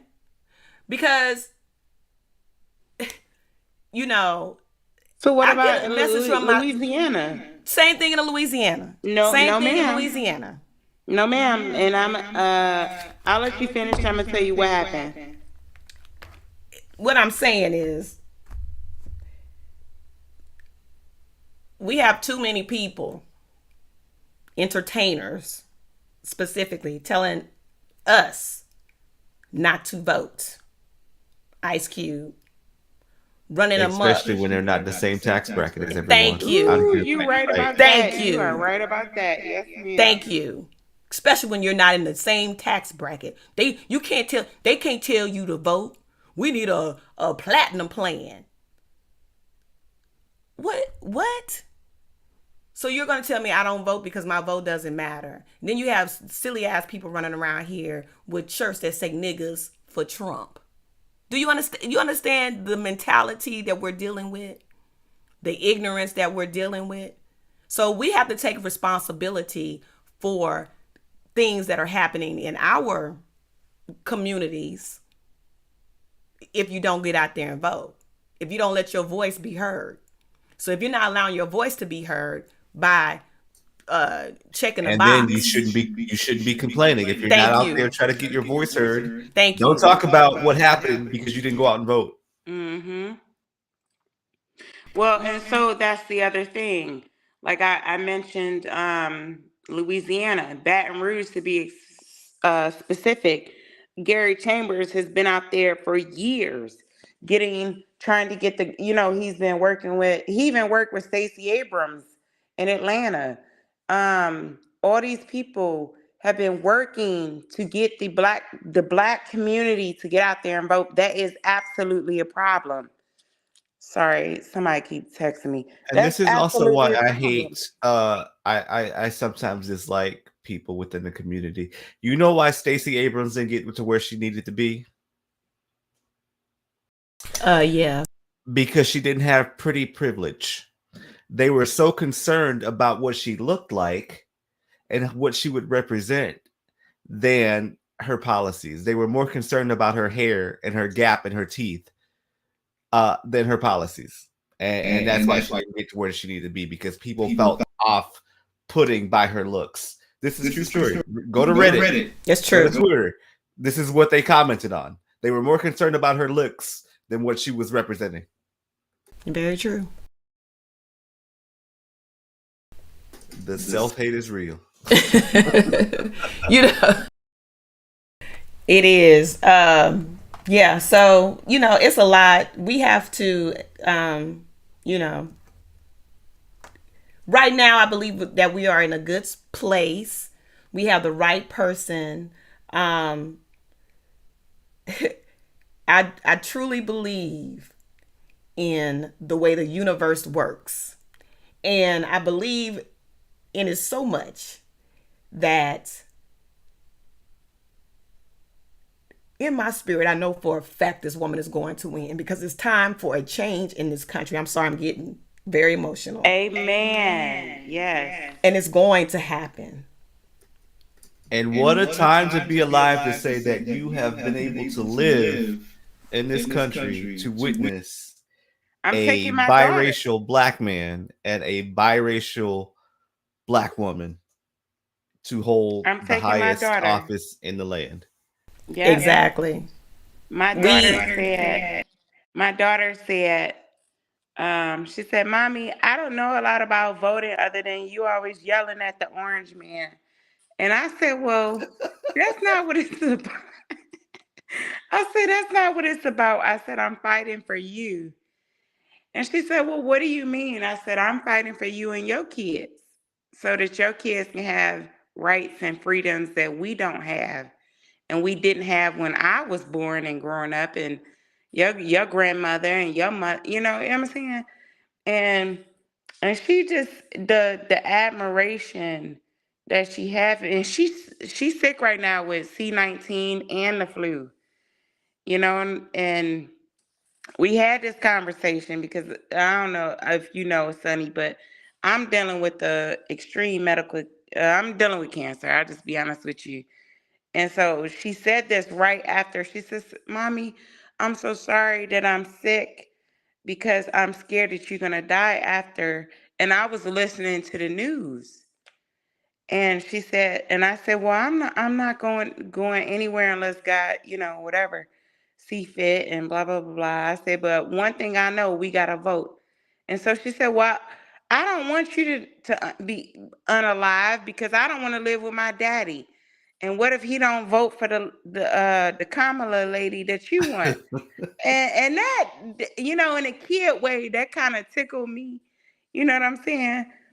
Because it meant a lot to me, because to hear my daughter like paying attention to it also, because even though she see me getting mad and frustrated, and she knows that I have Trump's name signed on a lot of my military documents from before I retired, and then Biden also, she's paying attention. You hear me?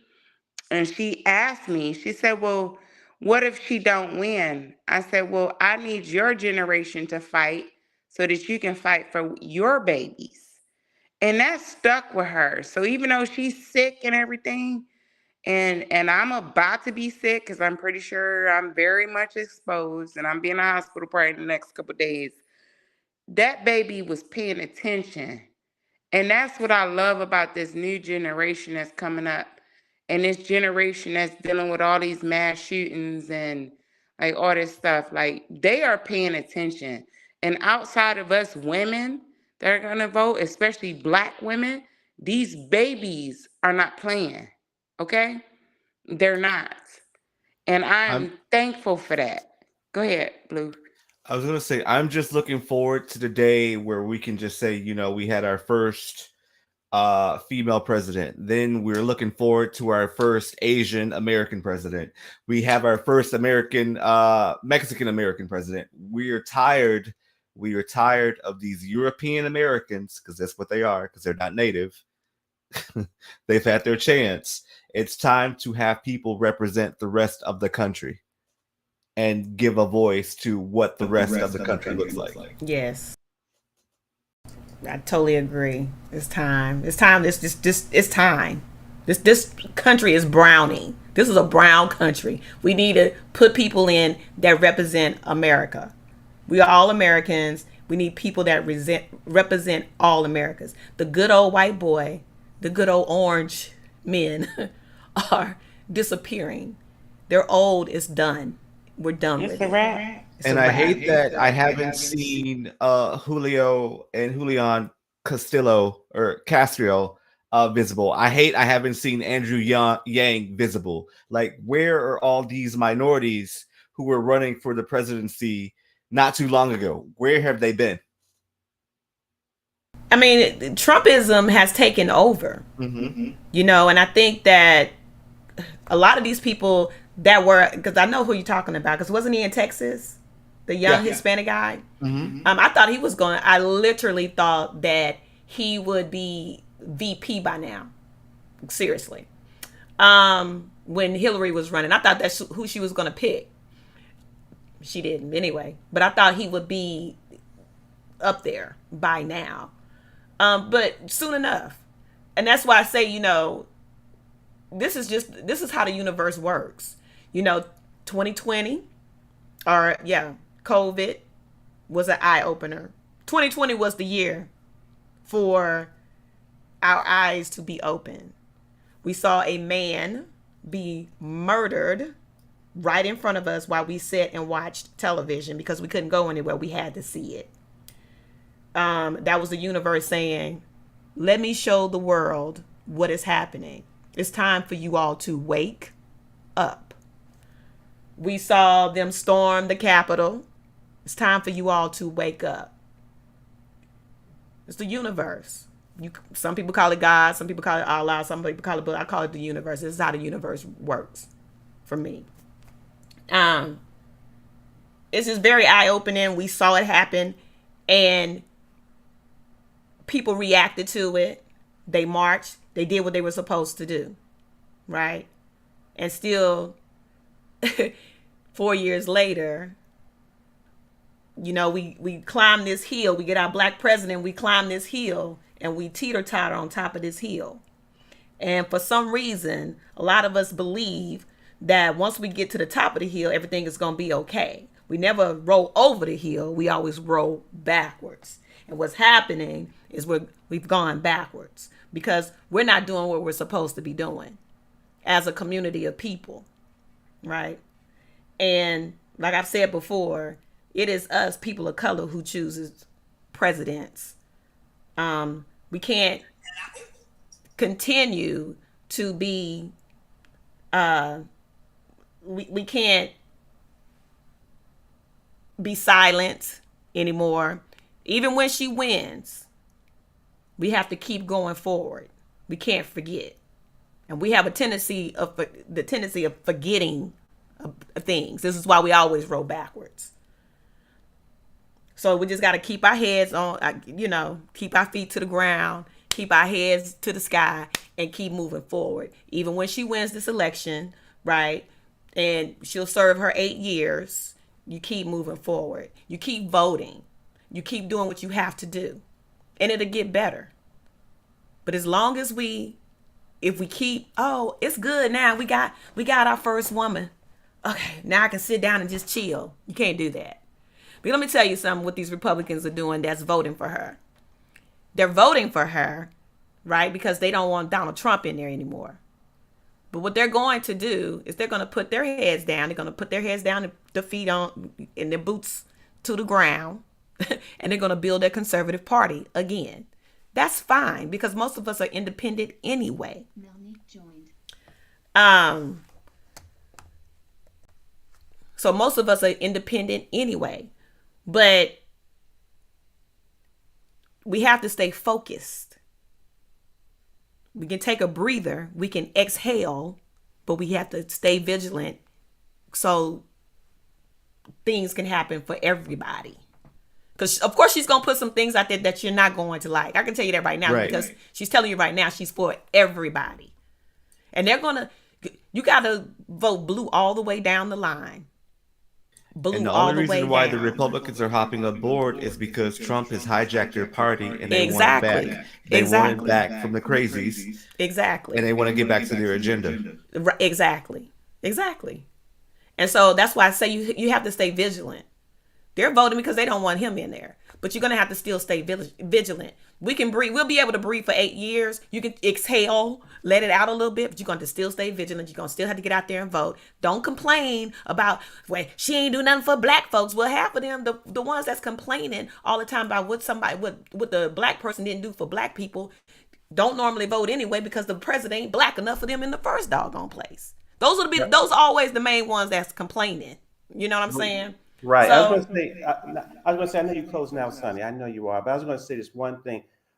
I had to comment real quick at this part because I think that for me, what you're saying reminds me of what my grandmother used to tell me, that it takes a lot of stamina to be black in America.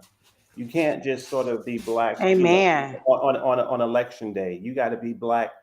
You got to have that stamina. And now grandparents and great grandparents knew that during the civil rights movement.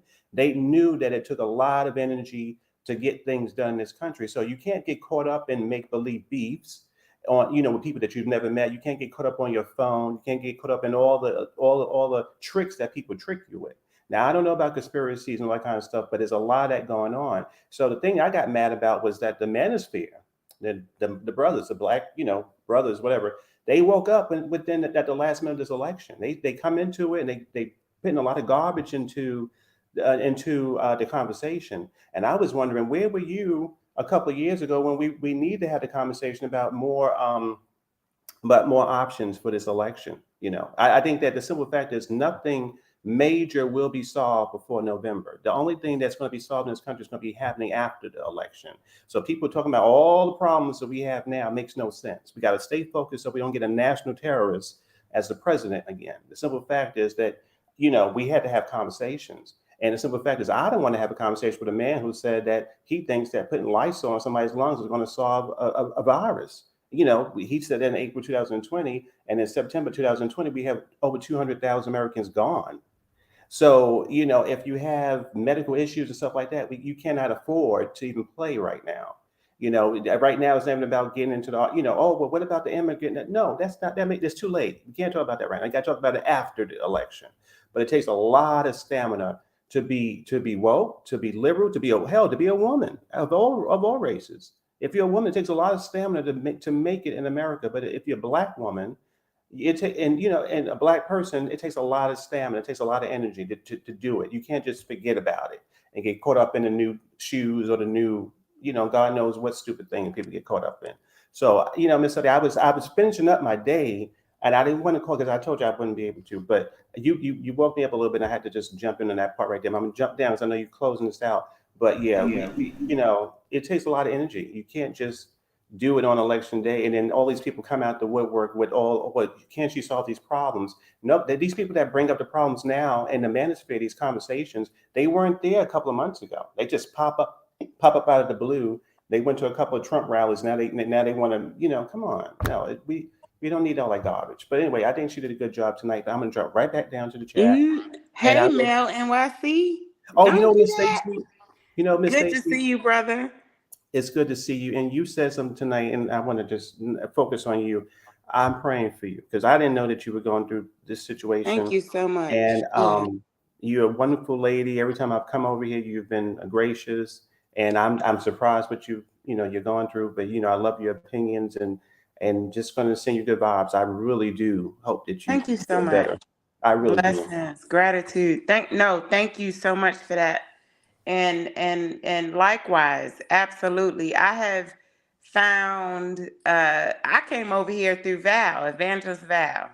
That's my big sis right there. And I have loved it ever since, but I haven't been over here because I've been dealing with mess and health stuff. But this is why this is important to me, Mel, NYC, because I serve this country, and I'm not the only one on this app. It's a lot of us with autoimmune cancers, like vets, hell, civilians that are just going through things. God gonna see us through regardless. But it's a lot of people even in this chat that got secret medical situations that we're not talking about. At the end of the day, I have to do this because whatever happens to me, whatever happens to us in this chat, our babies are our legacy. Everything that I do is for my daughter. Every sickness that I have in my body right now is from serving this country. Okay? The burn pits that I was subjected to, being shot up with shrapnel, being exposed to depleted uranium, all of that. I have all of these illnesses at the age of 40 from serving this country, the United States of America. So how dare I, me, Stacey B, not go out here and vote? Okay? Vote for my heart, for my conscience, for my child, for my daughter, for my future grandchildren, if she so chooses to have them. My baby is pressuring me to have right now another kid at the age of 40 because she don't want to me to go and her be my only child. She's pressuring me even through my illness to have another kid. And I'm working on it because hey, that's my baby. And what if something happens? But at the end of the day, I serve this country. So it's time that this country serve me. And that is where Kamala Harris comes in at. Never in my life. I was in Beaufort, South Carolina at Paris Island in 2007 and 8 when President Obama was going through his election period and he got elected and like all of this stuff. And I remember that moment and that honor, that camaraderie, that unity, sitting up here with Black Marines, okay? Other Marines, people of color, white Marines, that felt that they were allies and this and the other against racism, because I've never experienced racism more than I have in the military, right? I will always vote, and I don't care how sick I am or how sick my baby is at the moment.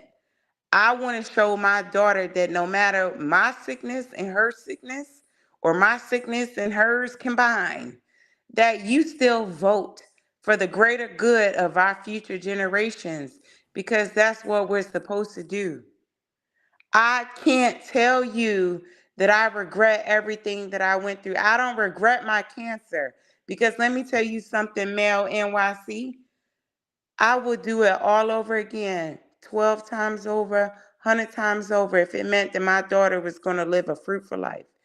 If I leave here in a month, because that's God's will, my baby is going to be good. But I want to make sure that I vote before that, to make sure that my vote counts, okay? So that her life is better while I'm gone, if that's the way that God chooses it to go, okay? I have no regrets whatsoever for serving this country. And I hear all the time from my Black people, especially my family in the hood. And I'm sorry I get short of breath when I go too far, because I do have lung cancer. At the end of the day, can't nobody tell me who to vote for, why I voted, or why I served this country, because at the end of the day, I did what the hell I was supposed to do. And that was something that was bigger than Stacy B. I was raised to do something that was bigger than myself. And I pray and hope that anybody in this chat, regardless of your political affiliation, that you will vote your conscience, your heart, and for your future generations. Vote what is for the betterment of your good and your children's good and your grandbabies and your great grandbabies, all of that. I don't regret any day. I will go back and serve in combat for 20 more years if I could, if it meant that it would solidify my baby's future and her babies and babies and babies and babies' future. Okay? I hope that we can get beyond this political polarization in this country, because it is sickening. It is absolutely sickening. And it does worry me and it does stress me out. But for the first time in a long time with Kamala Harris, I feel hope. Because I love Joe Biden. Don't get me wrong. He reminds me a lot of my father. You know what I'm saying? My adopted father that raised me. Not my blood father, but my adopted father that raised me. But when Kamala came through, that gave me a generational hope, not for me, but for my own child, my baby. And I hope that we can look beyond this political divide and her prosecutorial mishaps. And hell, I don't look at it as mishaps. She's a prosecutor. She did her job. Trump is just a convicted felon who's mad that he's going against a prosecutor that's going to call him out on his convictions. The fact that he lacks spiritual conviction is what I am more tuned into. You are a whole man that held the Bible upside down during your presidency. You Maybelline Orange 7 wearing mofo. I care about this country, but before country, I care about God and I care about my family. And I hope that whoever listening will put all of their petty stimulus checks, Jordans, food stamp, whatever, and then the whatever the other side is talking about. Put all of that to the side and vote for our future generations. It doesn't matter what job. You could have been a janitor. You still had you serve a part in this country. You know what I'm saying? All the way up to the presidency. To me, the presidency is not the top job of the country, but that's what the country views it as. It's all the people that take care of us, the hospital workers, the first responders, the pastors, the bishops, the priests, the social workers that keep this country working, and to include the union workers, the plants, and all of them. That's what I'm fighting for. I don't care if my daughter has COVID right now. I care because I'm a mother. Don't get me wrong, that's not what I'm saying. What I'm saying is I don't care because at the end of the day, she is going to learn something through her healthcare workers, who to vote. Because we all been talking about it at the doctor's office and everything. She's paying attention at 13 years old. What is going on politically in this climate? She's paying attention at school. Every time somebody gets the school resource officer called on them, she's paying attention because she's having to do, we used to do tornado drills. They're doing mass shooting drills. I don't want that for my grandkids. I'm very passionate when I'm on Sunny's Live for a reason. And blame it on the Pisces all you want. No, it's the God in me because I care about something bigger than myself. And I hope that everybody in this chat will do the same. Well, you know what, Stacey, you know what I'm gonna do? It was very powerful, very, very powerful. Everything you said, I'm gonna ask your forgiveness. I have to drop down, but again, I'm very moved. That's by what I was saying, what Miss Sunny was saying, and especially your reveal. I'm sending you just prayers and love, and thank you again for what you said. I totally agree with you, and I have to say goodnight, and I'm just sending you good vibes. Thank you so much. I'm dropping down too, Sunny. I'm sorry. I gotta go to my baby. I'm sorry. I just went off on a rant. I'm so sorry. No, you're fine. I was gonna say you're fine. You're fine. Very tapped in. Yeah, you know how I do, Blue and Sunny, and Nell, you do too. Thank y'all so much for having me up here. I'm going to catch the replay, but I love y'all so much, and God bless. And I thank you for what you're doing, Sunny, all day, every day. You know I love it, and I'm gonna drop down. I was going to say, as in regards to your daughter, because I was saying the younger generation is paying attention. And then, have you been watching Noah? I have not. I think he's like 11 or 12. He's a political commentator. No, I haven't seen him. I have not. Yeah, I think he's from Atlanta. But he's a commentator, and then Roland Martin gave him his own podcast now. So he has been with Kamala and having these discussions with all these politicians, and he's up to date of what's going on. Yeah, I'm definitely going. Thank you for that. I'm going to check it out for sure. Thank you. Yeah, and his name is KNOWA, and then you should be able to find him that way. Thank you, Stacey. I love you so much. I think that your words and your spirit speaks volumes of who you are as a person. I remember you telling me when you first came on here, you talked about how your parents wanted you to become a lawyer or something like that, and you decided to go into the military. And I think that takes a strong individual to do something like that. And now you have these elements that, are affecting you. But I think that your spirit is so strong and you're such a beautiful person. I've never seen you before, but I think that your spirit is so strong and so beautiful that you speak to everybody here. And it's so moving to know how it means to you that all of us here right now, that you fought for us to have the freedom to choose.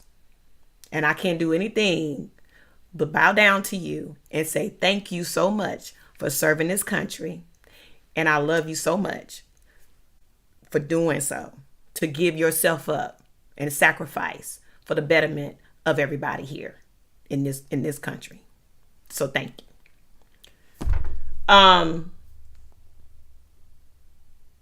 Yeah. Thank you for having me, Sunny. Absolutely, Blue Labels. We blew until after the election.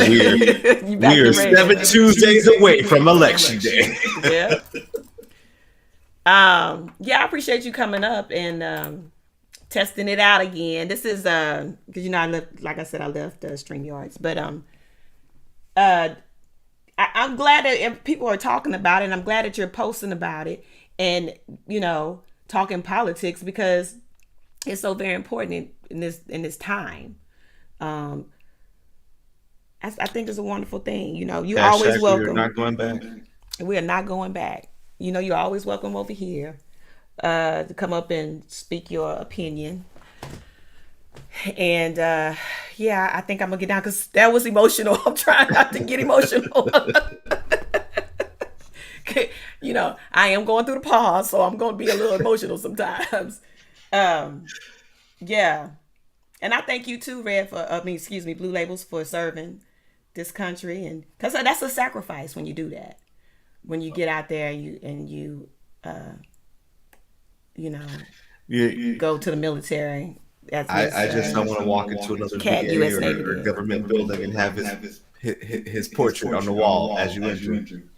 I hated it every time he was president of the United States. I don't want to see a picture on the wall in a government building ever again. Me either. They need to take it down in the White House too. Draw a mustache and a big nose. Ruin it. Yeah. This was good. This was good. This was an exhale moment. I think I was relieved because I was kind of anxious because I was like, please, Kamala, don't say nothing. I knew she had it, but I don't want this man to. I just can't. I don't even have the words. You know what I'm saying? Did you see the video she put out before the debate? I didn't see it, but I heard about it. Yeah, I was cooking and stuff. I had to cook. They put out three commercials today about him in crowd size, and then her, and they put up billboards on the route he had to travel to get to the arena about crowd size and how big she is and how small he is. Ooh, that is so funny. Because he did make a deal about, he said that he didn't want her to be able to stand on a platform because she was short. He wanted to appear strong, tall. He is a tall man, but he didn't want her to be able to stand high or, stand on like a platform or whatever while she was because he wanted her to appear small. And Donald Trump is real slick the way he's a showman. He knows what he's doing. And I noticed that he didn't give her the energy that he gave Hillary, nor did he give her the eye contact she was giving him. He sure didn't. He sure did not. My sister just texted me and said they're talking about the second debate. There ain't gonna be no second debate. He got ate up. She don't even need to give him a second debate. So now I don't have to give him anything. We're good. Yeah, Twitter and Black Twitter was lit up during the debate, and I was cracking up. What'd they say? Oh, there was so much to even start. Let me go back. One was it's time for him to have his jello pudding. His grandpa needs to be put to bed. What else? There was so much stuff going on. I'm gonna have to screenshot some of this stuff and put it up on my community wall. Yeah, do that. That's funny. That is so funny.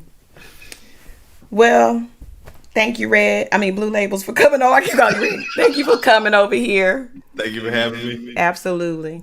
You have a good day. Okay, you too. Send me some of those screenshots. I will. Bye. Bye. Thank you, everybody, for being here. Thank you, especially to Stacey, for revealing something that's very personal that she's going through. We love you over here, and you're always welcome to come over here, and you definitely would be in my prayers and my conversations with God. So yeah, guys, this was something that we needed. We came together tonight. We sat here, we watched the debate go down. We saw her win. We saw her put him in his place, which is a beautiful thing. So we're good. But y'all got to get out there and you got to vote. Okay?